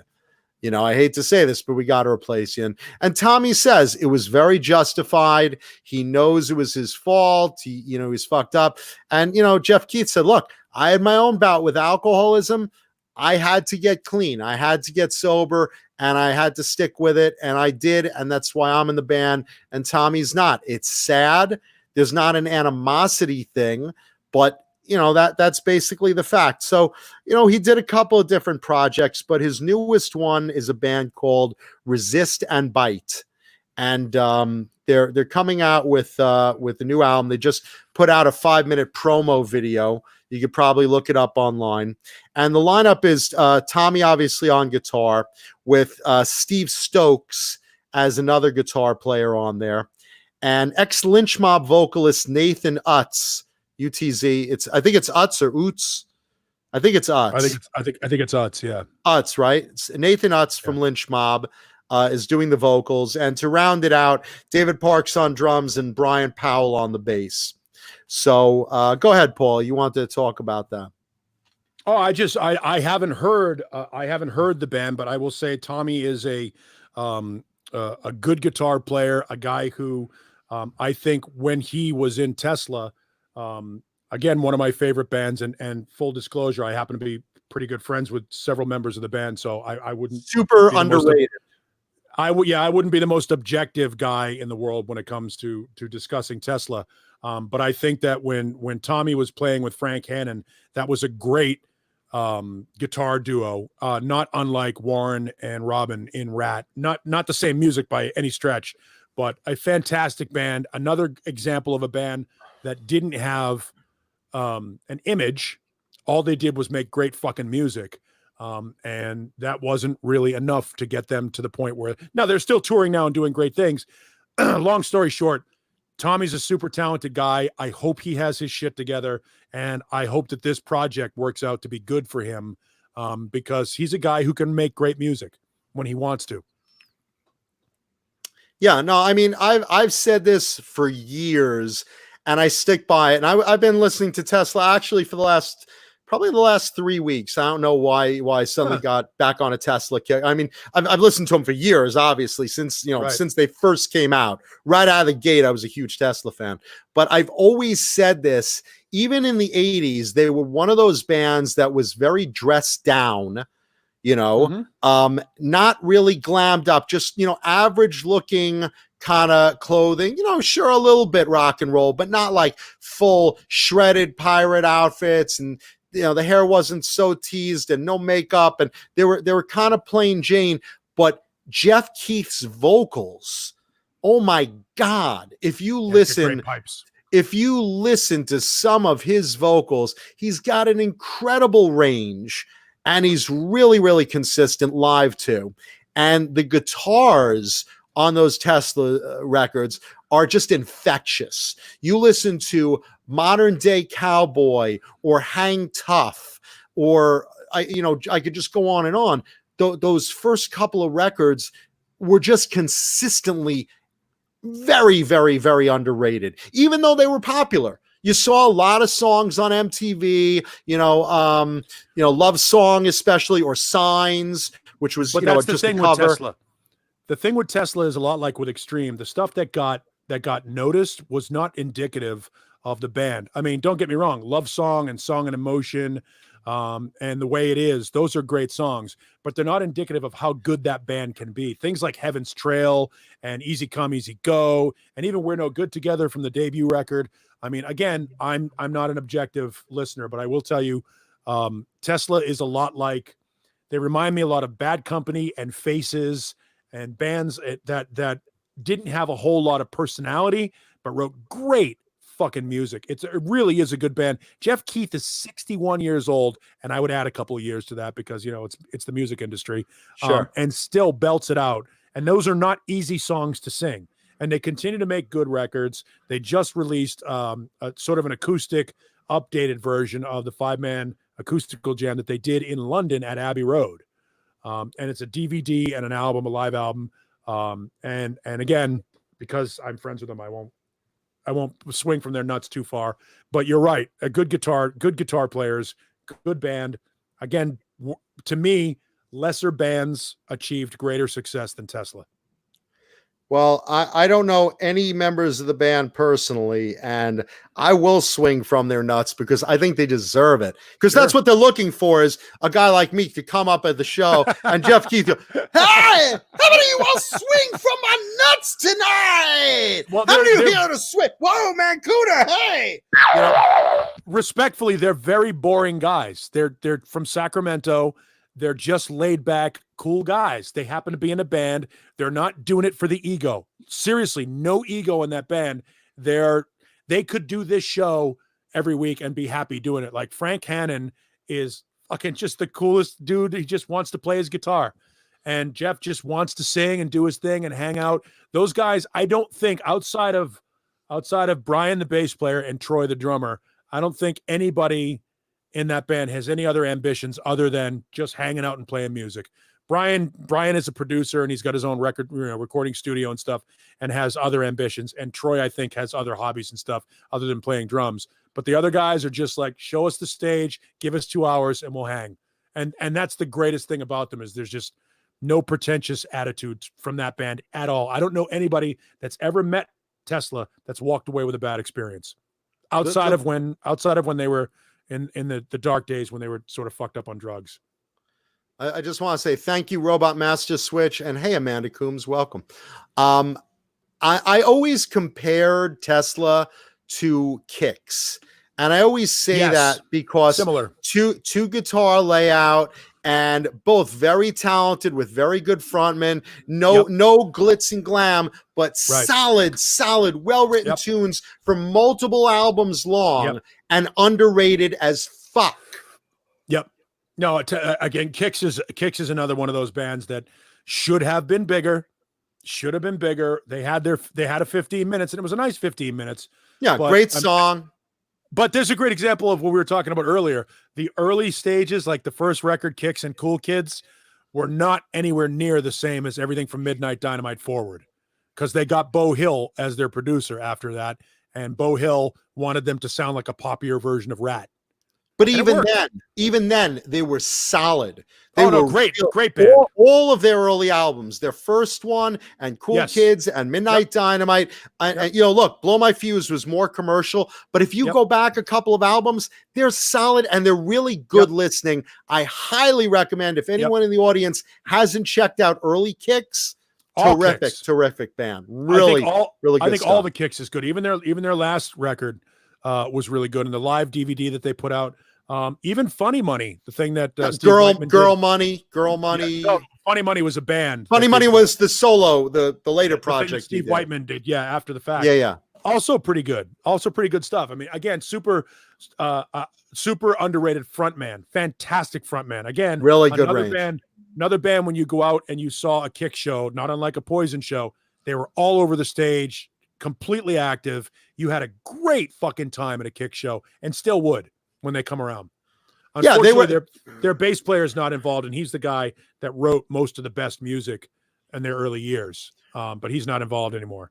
They were. They had a different bass player. I remember this one show I was at, and I was right up against the stage, and the two guitarists are running to other ends of the stage, crossing each other, and throwing their Les Pauls in the air, and catching them and then playing. And I was like, holy fuck. I mean, you know, I see guys, you know, Steve Vai spins it around on the thing. There's a difference between and a Les Paul, no less. So you're talking a heavy, cumbersome guitar, two guys playing them. I'll never forget the scene in my mind. And they're running, starting on either end of the stages, and high up in the air, they toss these Les Pauls. And as they cross, they catch them and don't miss a beat. Don't miss a note. Fantastic fucking players. Yep. Should have been again. Excuse me. There were so many bands that got whatever push that they got during that era, that were all over MTV and had their moment. And there were for every one band that had that moment, there were a dozen bands like Tesla and like Kix and like Badlands and like Killer Dwarfs and like, I don't know, fuck TNT, the Hurricane, or TNT, or some of these bands that were just sort of under the radar. They were on a lot of these bills, these amazing bills, and nobody saw them because we were busy watching Motley Crue and Poison. There was only room for so many of them, and they, you know, that was one of the mistakes I think that Headbangers Ball made back in the day, which was, and obviously you got to do this. The show is 3 hours long, so every hour and 15 minutes you had to show a Rat video or a Bon Jovi video or something like that, because it wasn't about exposing them new music. It was about, like any top 40 radio show, you play what's popular at the time. Unfortunately, bands like Kix and bands like Tesla got sort of unnaturally sort of squelched. But if you go back and grab those records at your local record store of choice, or even download them or whatever it is on iTunes or wherever you get your music from, you will not be disappointed. Fantastic. Kix, I don't think Kix has made a bad record. Really good band. Not that I've ever heard. Yeah, really good band. You know, and again, you know, looking at Tangier, Jason Lee brings up Tangier, Jet Boy, another fantastic fucking band. See, I never liked Jet Boy, and I'm probably the only one that didn't like Jet Boy, because so many people go, "Hey, band. did you like Jet Boy, man?"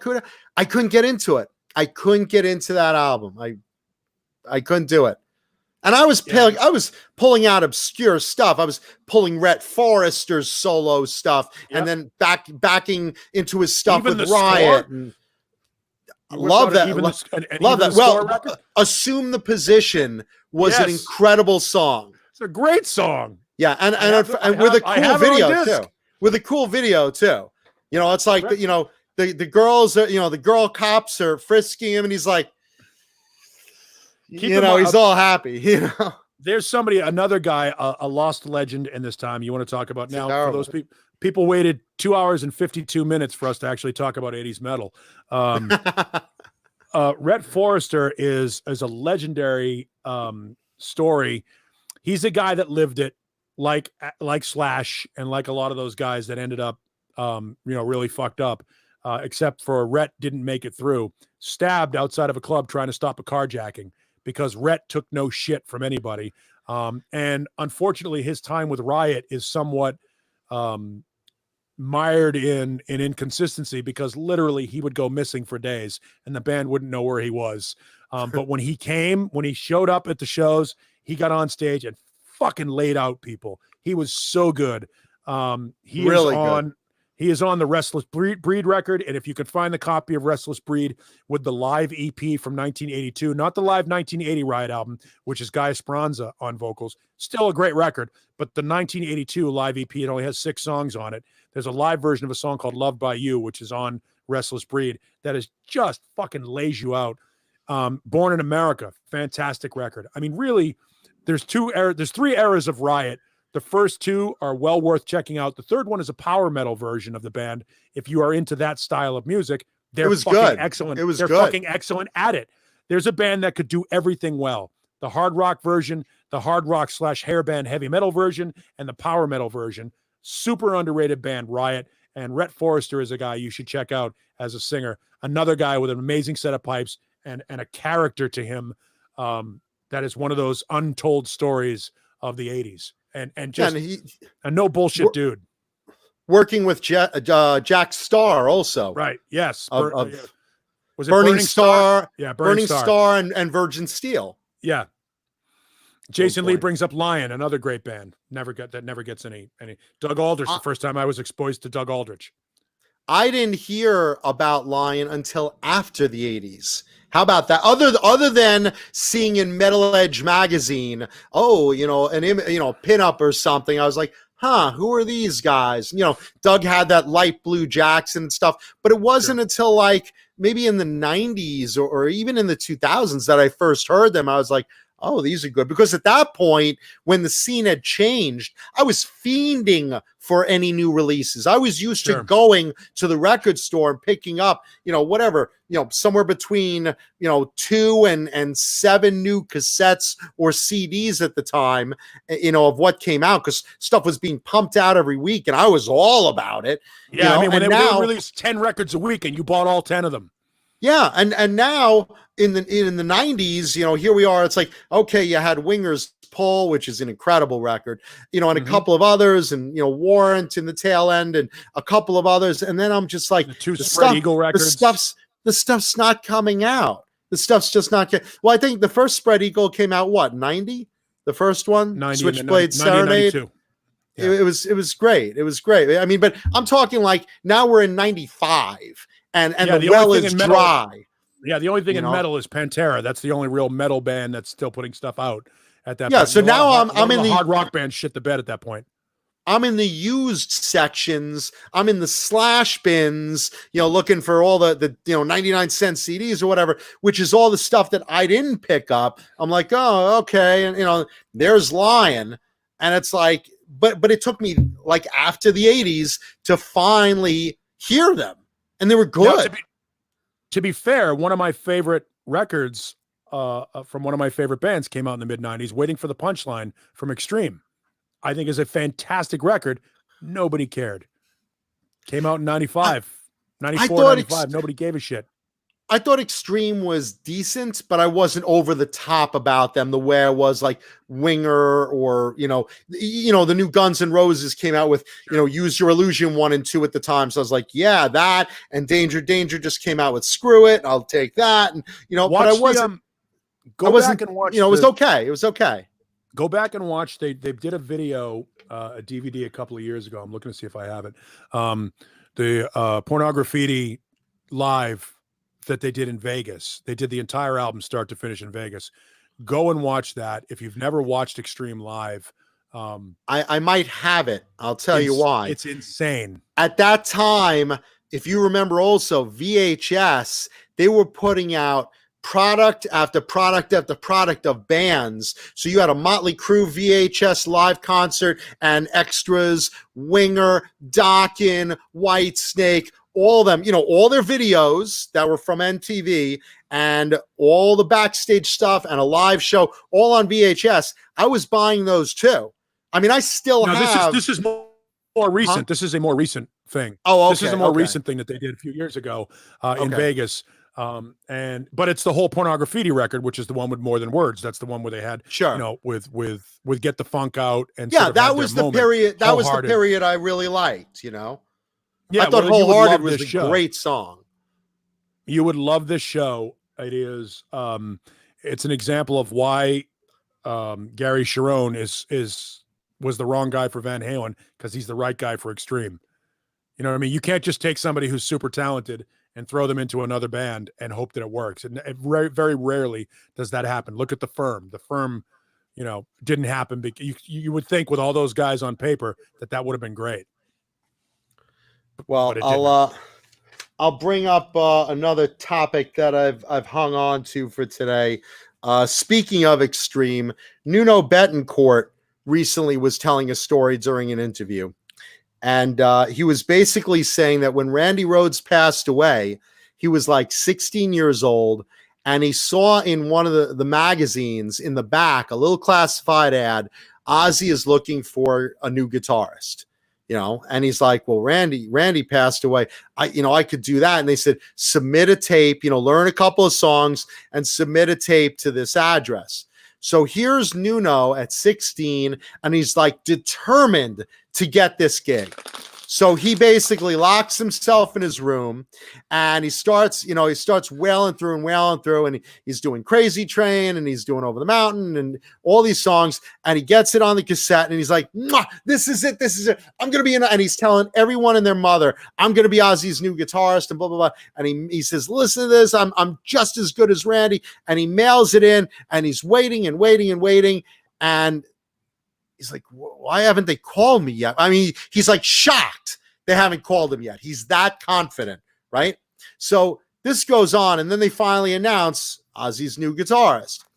And I don't even know if at the time they were, saying it was Brad, or did they, later on announce it was Gillis? Did they slip it that it might have been Lynch? I don't know, but they announced somebody, and he was like, how the fuck did I not get that?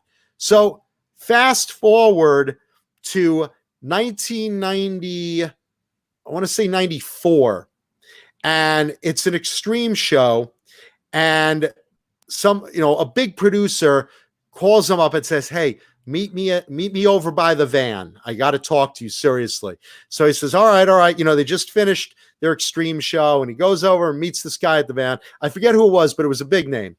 And he says, hey, listen, I got word from Sharon Osbourne that they want a guitarist, and they want you. No audition.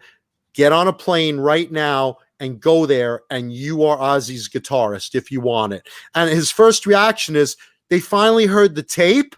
And he's like, tape? What are you talking about? And he's like, so wait, how do they know? He's like, Sharon heard you, has been watching your career, and wants you as Ozzy's new guitarist. No audition. You've got the gig. If you get on a plane to Heathrow right now and go see them right now and start rehearsing, you've got that gig. And he's thinking about it, and he's like, oh my God, this is my dream. And this, I can't believe, this comes to me, but I've got my own band now, and we're so successful. So he turns it down. And 3 weeks later, they break up. And he says it's one of the biggest regrets of his life is not taking that offer. He says, I would be there today. He's like, I wanted that gig so badly, but Extreme looked like they were doing so well at that time. I never thought it would end. And literally 3 weeks after that offer to join Ozzy, done. That was it. All right. So I have a version of this story because I was there. Fire away. Not that version, but the beginning part of the story. The legend of Nuno, he was had just left Sinful to join Extreme. He hadn't joined Extreme yet. I apologize. He was still the guitar player for Sinful. Extreme were called The Dream back then, and they had just won the MTV Basement Tapes with their video for the song Mother Don't Want to Go to School Today. Ozzy's looking for a new guitar player. The way the story goes is Nuno sent Ozzy a tape. Ozzy sent Nuno a plane ticket. He got the Extreme offer. That was a guaranteed gig. That was a guaranteed paying gig. And he took that gig first, had just taken the Extreme gig before he got the plane ticket and didn't walk away from Extreme. That's the way the story went in Boston at the time. The story was he sent Ozzy a tape. Ozzy sent him a plane ticket. That's the story that was told back in 1985. He's saying in this new interview that he never heard back from them initially, that he was shocked that he never heard back from them. Again, I don't know because I haven't spoken to Nuno. Well, neither of us know. Neither of us right. know. Neither of us know. But that was the legend back then, was Nuno was going to get Ozzy's guitar gig, and he had gone from the band Sinful and joined Extreme when the plane ticket came, and he stayed with Extreme. That was the legend. I don't know that there's any truth for that, but I just remember Nuno sent Ozzy a tape. Ozzy sent Nuno a plane ticket. That was the phrases that everybody heard. It was the legend of Nuno Bettencourt around Boston. He was by far and remains the greatest single guitar player to come out of Boston. He's better than Tom Scholz as a player. He's better than Tom Scholz. He's better than Joe Perry and Brad Whitford. He is and was the guy. He was Boston's Eddie Van Halen, and was just, everybody knew who Nuno was. he was destined to be a great guitar player. It's in him. When you see it, you talk about people that have it. Nuno had it. Nuno had it from the time he was a teenager. It was his thing. Whether or not there's any truth to that story, I just remember the legend of that. And I don't doubt that he wanted that gig because I've heard that before. There's so many, if you think about it, there's so many stories around that hiring of, who I think it's one of the two biggest story situations ever. I mean, one is who's going to replace Ace Frehley, and the other is who's going to replace Randy Rhoads. And you look at Lynch. Lynch basically, was doing liquor delivery, and he thought he had that gig replacing Randy. He's touring around with Ozzy for 2 weeks, being told, you're the guy, you're the guy, you're at every show with us, you're the guy, for 2 weeks, gives up his job, and then bam, they say, hey, we're going to go with Brad. And, Brad, who's Brad? What, where did Brad come from? And, then Lynch basically went back, to delivering liquor, and realized, later on it worked out because he got Dokken. But at the time he was like in tears thinking, my life is over. I quit my job, and now I'm going to have to, beg to deliver liquor again. I thought I had my big break. I was, with Ozzy, and I thought this was it. And, that's like Ron Keel with Black Sabbath. What was that story? I'm not familiar. Ron Keel was scheduled to be in Black Sabbath in the late 80s. He apparently had auditioned and got the gig. And then he didn't get the gig. He was in Black Sabbath for like 9 days, apparently. And more days than I'm sorry? More days than I've been in Black Sabbath. Oh, yeah, I know. That's the thing. That's one of the jokes that you have with Gary Sharon. There have been 3 singers to Van Halen, not counting Mitch Malloy. There have been 3 singers in Van Halen, and he was one of them. Ron Keel was allegedly in Black Sabbath for about 9 days. Same thing obviously with Ray Gillen. Ray Gillen was in the band for a couple of weeks. No, that's a big deal. I have to pee. I've had 7 bottles of water in 2 hours. All right, go for a little pee break. I'm going to go into the next story because we got a bunch of them tonight. It's after 8 o'clock. It's been after 3 hours already. Just saying. Okay. What time do you want to cut it, Johnny? I got a couple more stories in my sleeve. We could do a couple more. Okay, let's belt out. Let's give the audience their money's worth tonight. You guys in the chat okay with that? All right. Let's see. Let's go into Whitesnake is coming out with their set of new albums, remastered albums called the Red, White, and Blues Trilogy.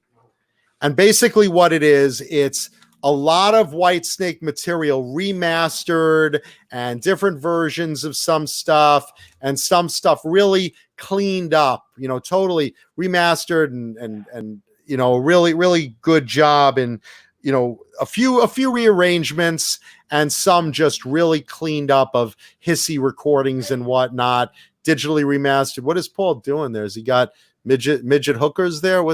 I hear bullwhips and screaming and glass breaking and what's that noise? I hear, hey, you put that, you motherfucker, come here, you pull my ball sack down to my knees, you suck that dick, you come here, you little runt, come here.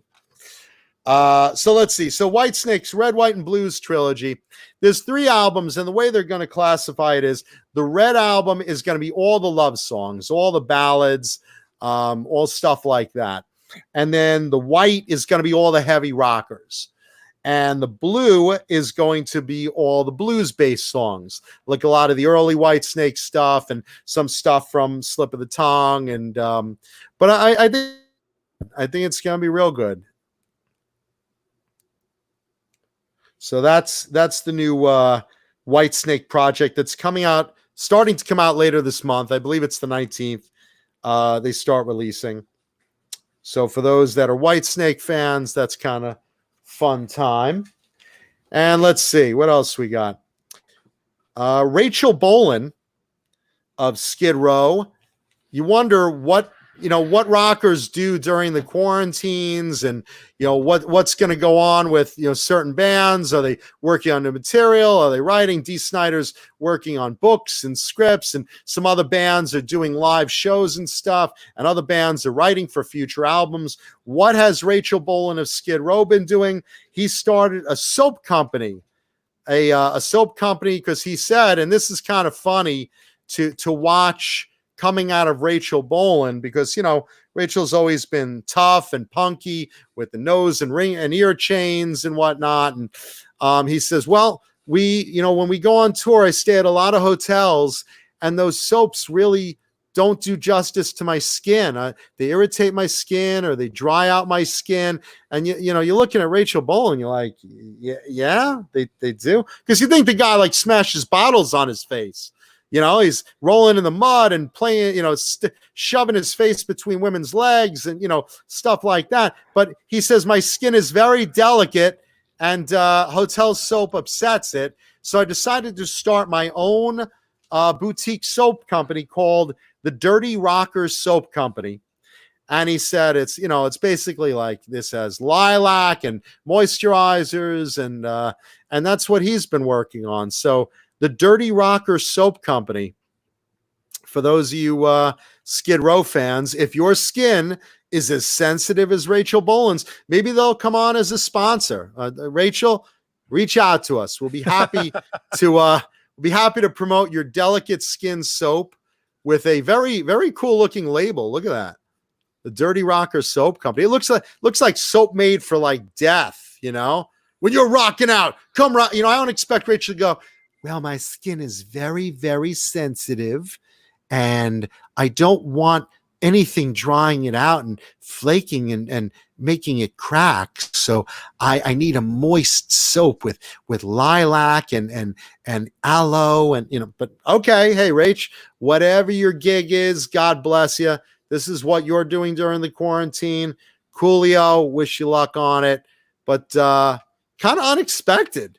Not something I would expect from Rachael Bolan, I mean, rockers start wine companies and hot sauce companies. Coffee.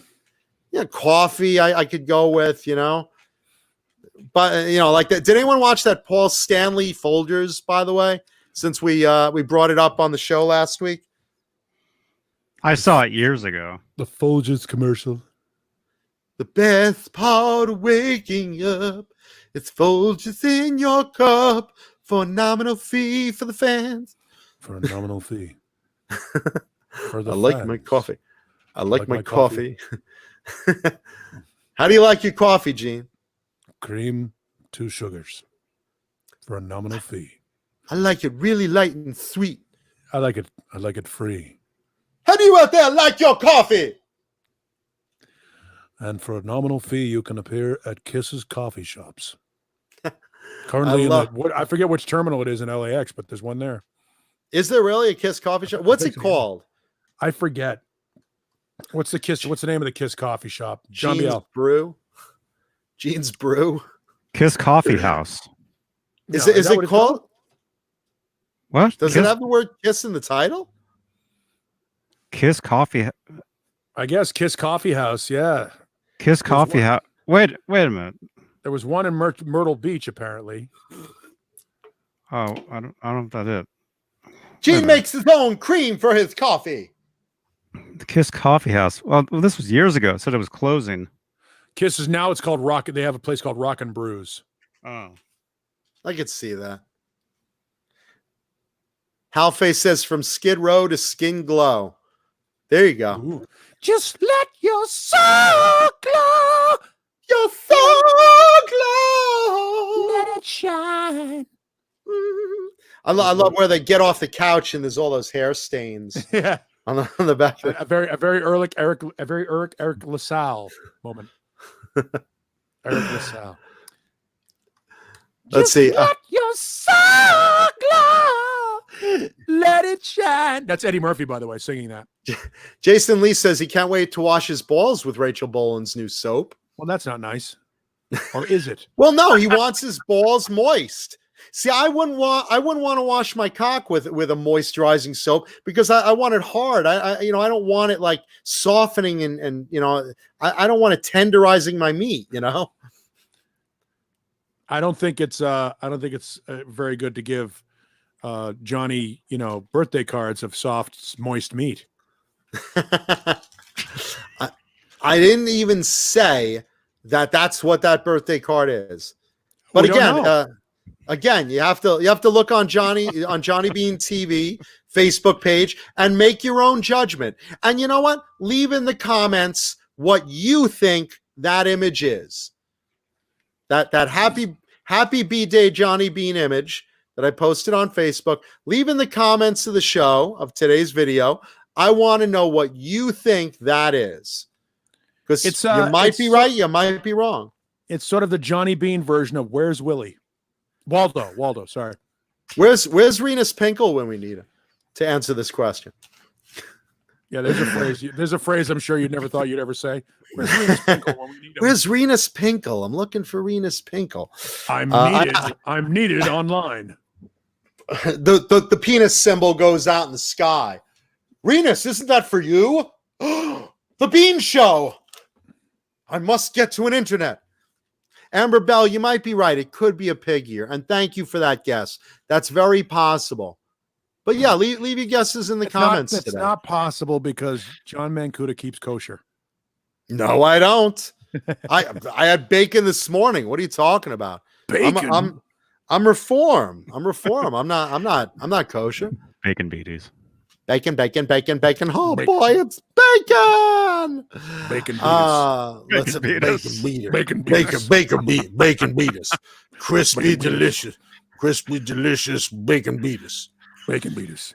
Let's see. In other news, Johnny Beane has been silent for 2 fucking hours and drops bacon beaters. Mic drop. Johnny comes up with John. That's Johnny a comedy assassin is what that is. Johnny Beane, comedy assassin. Johnny comes in only with one zinger per show and then drops the mic and it kills everything we've done, Paul. Yep. It kills everything else we've done. Yep. It's always like right on top. It's one shot, one kill. I want to be a sniper like Beane. Son of a bitch. Let's see. Continuing music news. Back and to the left. Continuing music news. Megadeth has been working on their new album, and coming from Dave Ellefson, he says it's going to be very, very high quality. And because he's going to tell you it's a piece of shit.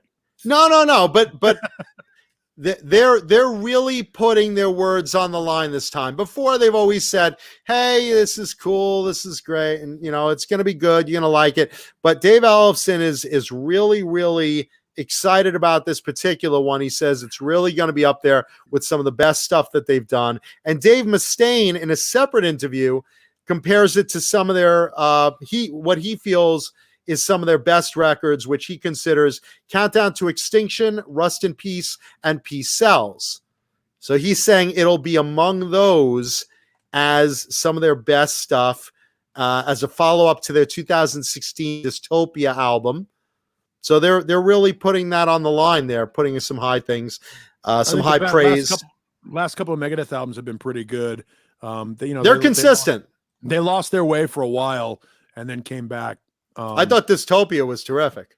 Yeah, no. Again, they've come back. They've come back in the last two records. I think. Look, you talk about chemistry. David Ellefson and David Mustaine write well together. When Ellefson wasn't in the band, as good as James Lomenzo is as a bass player, there's that no balance. They didn't have that balance, and they went through a couple of guitar players who were not, I don't believe, committed to being in that relationship. And let's face it, working with Dave Mustaine is a challenge for people. And they now get with Kiko in the band. They're now doing great things. It sounds like Megadeth again. Chico and the Man? Is that what you said? Chico and the Man? Oh, Kiko and the band. Yes, the band. Yes. No, they've been, and I've always liked Megadeth as one of those bands where Dave Mustaine writes thinking man's metal, which I also consider Queensryche thinking man's metal. And I love Dave coming up with lyrics that are really, current and controversial, and some political and whatnot, but they get you thinking.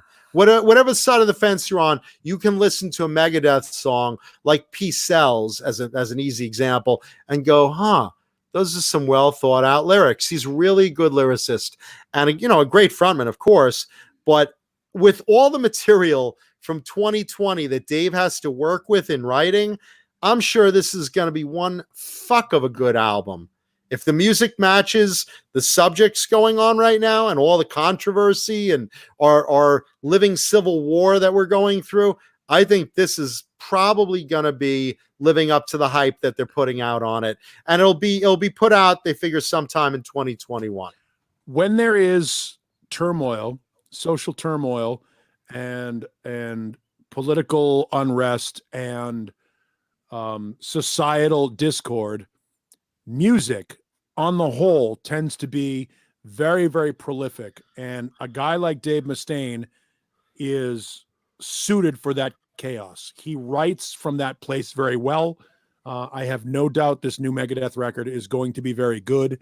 He seems to be in a good headspace. He also seems to be much more appreciative for the gift that he has been given because he just went through a serious cancer scare. I am looking forward to a Megadeth record. I didn't look forward to Dystopia. I was like, oh, cool. Megadeth put out a new record. The last time I looked forward to a Megadeth record this much was probably Euthanasia. Like, I'm really looking forward to this record. And I think the last great Megadeth record prior to Dystopia was probably Euthanasia.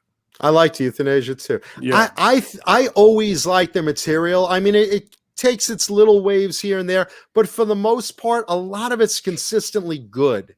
You know, when he's they've gone through a couple lineup changes, and they keep replacing people with good people. Right. Yeah. No, talk about a guy who the audition process is good. I mean, even Broderick was a great guitar player, just not the right guy for that band. In the long run, chemistry can't be created. You can't just take a good guitar player and put him in with a good rhythm section and a good singer and go, this is going to be a good band. On paper, is not in the studio and it's not live. And unfortunately, some of the guys that have been in and out of Megadeth just haven't been the right guy. I mean, even Jeff Young, who was on So Far, So Good, So What, good guitar player, not the right guy for that band. And just to touch on the chat, Dave Douglas, yes, we can see your posts. You're fully vetted, brother. You're in there. Endgame was all right. Yeah, again, Jason Lee brings it out. Endgame was all right. I mean, look, Megadeth, they haven't made a consistently good album. Dystopia was consistently good start to finish. They haven't made a consistently good album. There have been bits and pieces of each record since Euthanasia up through Dystopia. Some things have been great. Some things have been a little disjointed, but I think when you got a band that is focused and understands what the goal is, Megadeth is as good as anybody that's ever been there. I mean, their first, obviously, Killing Is My Business, the first Combat version, was so poorly recorded because they basically used all their advance money for drugs. That's very rock and roll at the time.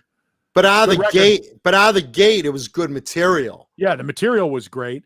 And then obviously Peace Sells is a phenomenal record. Peace Sells would be considered one of the greatest thrash albums, if it isn't already, but it would be considered one of the greatest thrash albums of all time had Metallica not released Master of Puppets at the same time.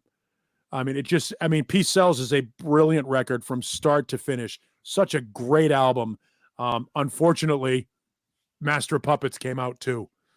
If they had been separated by a couple of years, they'd be considered on the equal plane, because Peace Sells is as good a record as Master of Puppets is. I think so. I mean, Absolutely. here's the thing. You have to realize, a lot of people like Metallica or Megadeth. There's no or. Right, it's like them both. who do you like, Rat or Motley Crue? Oh man, I don't know. Who do I? You can like them both, man. I love them both. Metallica's early stuff was fucking phenomenal up through the Black Album, and Megadeth stuff has been, out of the gate phenomenal and keep on going. I still love their stuff. So there's just because Dave Mustaine was in Metallica first doesn't mean you're loyal to one party or not. That's stupid. He was in Metallica for 11 months. That's still a long time. I know, but people like, again, there's another example of putting way too much weight on one little period of time. If Metallica had faltered after Mustaine left the band, you know, you could see the argument. But the reality is that Mustaine lineup with Cliff Burton was fucking outstanding, and we'll never know what could have been. And that's not to say they haven't done great with Kirk. Outside of Saint Anger, and I understand what Saint Anger was meant to be. It was meant to be an anti-Metallica record. It was meant to be that sort of punky mission against accomplished. Yeah, absolutely. But outside of that, I mean, you can go from start to finish with Metallica consistent. Even the Load and Reload records have fucking great songs on them. I mean, They just do? say what you will about, yes, they do. Yes, they do. They're fucking great records. We don't like them because those came out during the Napster time, and we were mad at Lars and mad at the band. But those there's some great fucking songs on those albums. I won't say there's not some good songs on there. I will say that. What I will say though is quality wise, after the Black album, I didn't like their material nearly as much. Okay. And again, my personal taste, the first couple of albums for me and the Black album, and some people don't even like the Black album because it's more commercial. I thought it was phenomenal. I thought everything that came before it. Yeah, I thought that everything that came before the Black album also was phenomenal. Look, I am a fan of Metallica's work. I really do. And again, your mileage may vary on the later albums. Some people love them, hate them. Some people like me are kind of in between, where it's like, yeah, this song and this song, but the rest, it's like, Saint Anger wasn't my album. It was by far, it wasn't my album. I hated it. But look, even Megadeth has their little waves later on. All bands do. Like I brought up earlier, examples of Van Halen. Van Halen 1 and 2, phenomenal. Then you get to Dive It Down, Women and Children First. Yeah, you could pull, certain songs from there. Everybody Wants Some, and things like that. But for the most part, it's like not near the bounty of quality songs off the first two, and Fair Warning for that matter. Just using as a comparison. I think that you look at the totality of a band's catalog, and you can say there's a reason why 30 years later we're still talking about Metallica, and 40 years later we're still talking about Van Halen, and still talking about Megadeth. I mean, that's the reality. Is when you're that good, you're going to have ups and downs like we've talked about before, but longevity, I mean, that's the thing. I don't know, and I certainly don't want to be the guy that sounds like this, because it sounds like you're an old guy when you say it, but I don't know that 30 or 40 years from now, there are going to be three guys sitting on a video chat talking about extolling the virtues of Disturbed or Ghost. You know what I mean? I just don't know. I agree with that. I don't know that that's going to be the case. I think that, the great bands endure. And you think about it, Disturbed have been around 20 years now, and Slipknot have been around 20 something years now. And people still think of them as new bands. Same thing with Foo Fighters. People still think of them as a new band. And they've been around 20 years, and you go, oh, almost 30 years. And you say to yourself, well, shit, where are the new bands? Hopefully they're coming. Hopefully there's another great new band. Bands like Dirty Honey are really good. Bad Wolves are really good. Hopefully those bands will endure and get to a point where 30 years from now, there'll be three old guys talking about how great those bands are. And look, I wish there were three losers like us in the future to look on and say, see, we weren't losers. Those guys are losers. We have flying cars, and they're here on YouTube still talking about Ghost, and No, look, I have my stuff that I talk about. A week ago I picked Lips. I thought they were very good, and Crazy Licks, and there's a lot of new metal bands that I do think are good. We'll never see the scene again that we saw in the 80s and the consistency of stuff like that. But I'm happy when I see new bands of new metal that I can, promote and say, hey, these are good 80s metal style, check out their songs. Warbringer's a great example of that. Warbringer's a band that's been around for a while, that has that same feel, that same old school thrash feel. If you want to listen to a newer band, Check out Warbringer. And you guys know I'm suddenly a big fan of baby metal. It's a different, it's a mix of power metal soaked in chocolate. It's like it's three cute little front women doing a dance routine to power metal, and it's good music. And these guys, by the way, we were talking about their popularity. These guys are filling stadiums. And I'm not talking just for one. They're on their third album right now, and they're consistently filling 50,000 people's stadiums. And this has been going on for years now. Hopefully not now. Well, not right now during the pandemic, but I'm just saying, if you look at their track record, Paul was saying when we were talking about them 2 weeks ago, they're a little, they're fad, they're a niche. Looking further into them, they're on their third album. They've consistently been filling huge stadiums like the Tokyo Dome, and not even just in Japan, but all around Europe and Japan, and even in the States, they had a really good showing, and they have a huge following. That's like the band Muse. The band Muse is not very big here in the United States.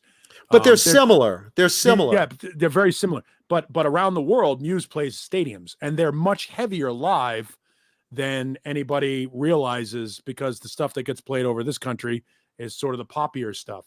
But Muse is another example of a band that is just crushing it worldwide, but not quite here because we're not into rock. We're not into metal. We're not into metal. We're We're a very, very fickle audience, and every 10 years our genre changes, and we seem to have been locked on to, I guess, stuff made on the computer, a lot of, Mac rock, hip hop and stuff like that. But we're not into guitar driven or anyone playing their instruments really anymore for the most part. Right. But here's a band, Baby Metal, and you got three front girls, or actually two, and the Avengers filling in for the dance moves now. But the band behind them, I mean, a real solid, very, very good band. And I forget the guy that plays the pink guitar. He's done some other material, some other material with other bands that's heavy as fuck and really good. Yeah. Really, really good. I forget his name. John Biel. Do you have his name? The guitarist in Baby Metal. I think Johnny Beane has left the show. I have to pee again. Sorry. All right, I'll hold it down while Johnny tucks in the chickens and you choke yours. No, but Baby Metal. Let's see if I could pull it up real quick. Baby Metal has a guitarist, and again, one passed away, regretfully. But let's see. The band behind them, the members, let's see. Guitarists. Let's see. Members. Overview. Let's see. The Kami Band, which is the band backing them up, behind them. Let's see. Drummer, guitarist. I'm just looking at the guitarist. I forget his name. He plays a pink sparkle guitar, and he's we were talking about him 2 weeks ago. Yeah, and he's really good. Let's just see. Talk something or other. Hold on. This is worth it, because to look up his other material, it was shocking. He's just so good. Let's see if I could just find his name. Takeyoshi Imura. Yes. No. Is that it? Yeah, I think so. Takeyoshi Imura? Yeah. Okay. So he was in another band and did some solo stuff, and it's so good. And then to find that he basically gave that up to go into Baby Metal, it says something about the legitimacy of where they're going, because these guys are exploding worldwide. They have a fan base, and it's not just because they have that cool gimmick of, you know, the Japanese girls in the front and the little schoolgirl outfits doing the dancing. First of all, the vocalist has a terrific range. What's her name? Sue Metal? Let's see. The vocalist, the main vocalist. I think is Sue Metal and Mo Metal. Suzuka Nakamoto. Right. Sue Metal has a great vocal range, and she's a really good frontman. And again, Mo Metal and, you know, the Avengers, who are these dancers that fill in the other slots around them for the dance routines, you know, they put on a really good show. But if you watch and you listen to their music, there's driving guitars. There are, you know, some really, really catchy songs. And, you know, a lot of them aren't in English. A few of them are. But again, like Loudness, if you listen to Loudness's import CDs, a lot of them are in Japanese, and you're still rocking along to them. You know, and another band that's terrific, which this is my pick of the week. If you want to listen to a great song, listen to the band X Japan. That's letter X, word Japan, and the song IV, like looking like Roman numeral 4, IV, like the thing that goes in your arm with a bag. Put that in your YouTube search and listen to that song, and it's really, really, really good. So that's my song pick of the week. If you want to listen to something really, really fantastic, just saying. What do you think, Johnny? Nice. I think we're good. I'll have to check Are them we out. good? Are we good? Well, look, once again, we want to thank our audience because we love you guys and girls. And more than anything, we appreciate you coming here for an escape from all the stuff that's going on in our crazy world right now. And look, leave likes, leave thumbs up, subscribe, tell your friends not to sue us. And we hope you had a good time. And look, leave comments in the video because we love to return fan mail. And if you want to send us anything cool, because we love free shit, shameless plug, send it to Johnny, and he'll distribute it to us once we find out you sent it to us, because he never does otherwise. He assumes it's for him. So make sure you say it's for Mancuda, it's for Paul, you know. I've got so many amazing pink scarves and t-shirts and Johnny gets all these cool. Johnny has my diabetes shirt. Johnny has my Wilford Brimley action figure and my diabetes shirt. Johnny even has like a guitar that's even logoed Mancuda in airbrush. And he says, no, this was for me. The fans gave it to me. They didn't send this to you. It came to my mail. Yeah, just if you want to send us anything, send it to Johnny, but mention clearly on the envelope, attention Mancuda, attention Paul, or attention Johnny. Okay. You know, and make sure it's not too heavy either. Yeah, because Johnny doesn't want to ship it. Johnny trashes anything. Oh, look, Mancuda got a guitar body. Yeah, I'm not shipping that. Somebody sent one thing in one time, and it was for Nesdal, but they sent it to me. And they were like they were on the East Coast. They sent it all the way out here, and I'm like, I have to ship this all the way back. You know. Nice. Well, look, we appreciate our audience, and thank you to our sponsors, Bang Energy Drink and Swiss Picks. Look at that, the Jason Becker Swiss pick, blue cheese. That's terrific. Look at that. Thanks to our sponsors. Awesome. And again, to our audience, we love you guys. Thank you. We appreciate you. Yes. Thank you so much. Here comes the reading. We got some credits. Yeah. Thank you. I'll read this one. We got 3 cards. We can each take a card. Let's each take this. Thank you to our executive producers, Charles Green, Joe Christian, Music Therapy Laz, David Ennis, Thomas Santiago, Mike Neese, Connor Johnson, 5150, Michael Smith, Some Dave Dude, and Steve Carmichael. Steve Carmichael. Love that. Thank you to the channel members, Charles Green, Fruitcake Tony, Michael Smith, Jason Wade, Mike Neese, Mickey Settlemile, Joe Christian, Nicole Mrazek, Sean Bolan, Lenny Lou, and I don't know, there's somebody else with Lenny Lou. And Mary, yes. I don't know who Mary is, but apparently she's not. Lenny Lou's mom. Lenny Lou's mom.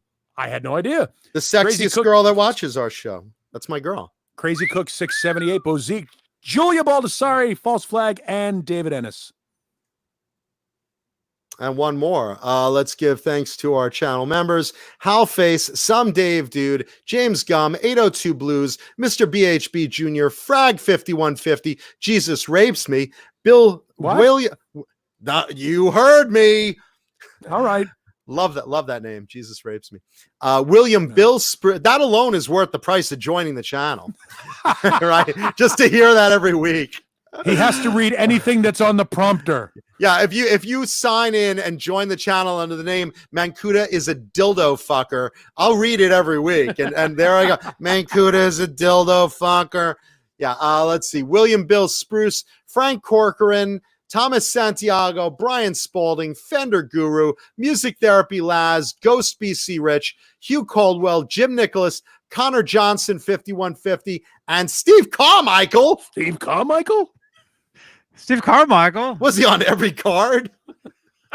Steve Carmichael wouldn't it be funny if like he joined $6 well spent. He joined every time just to like get on every card, so we read them like 5 times a night, Carmichael?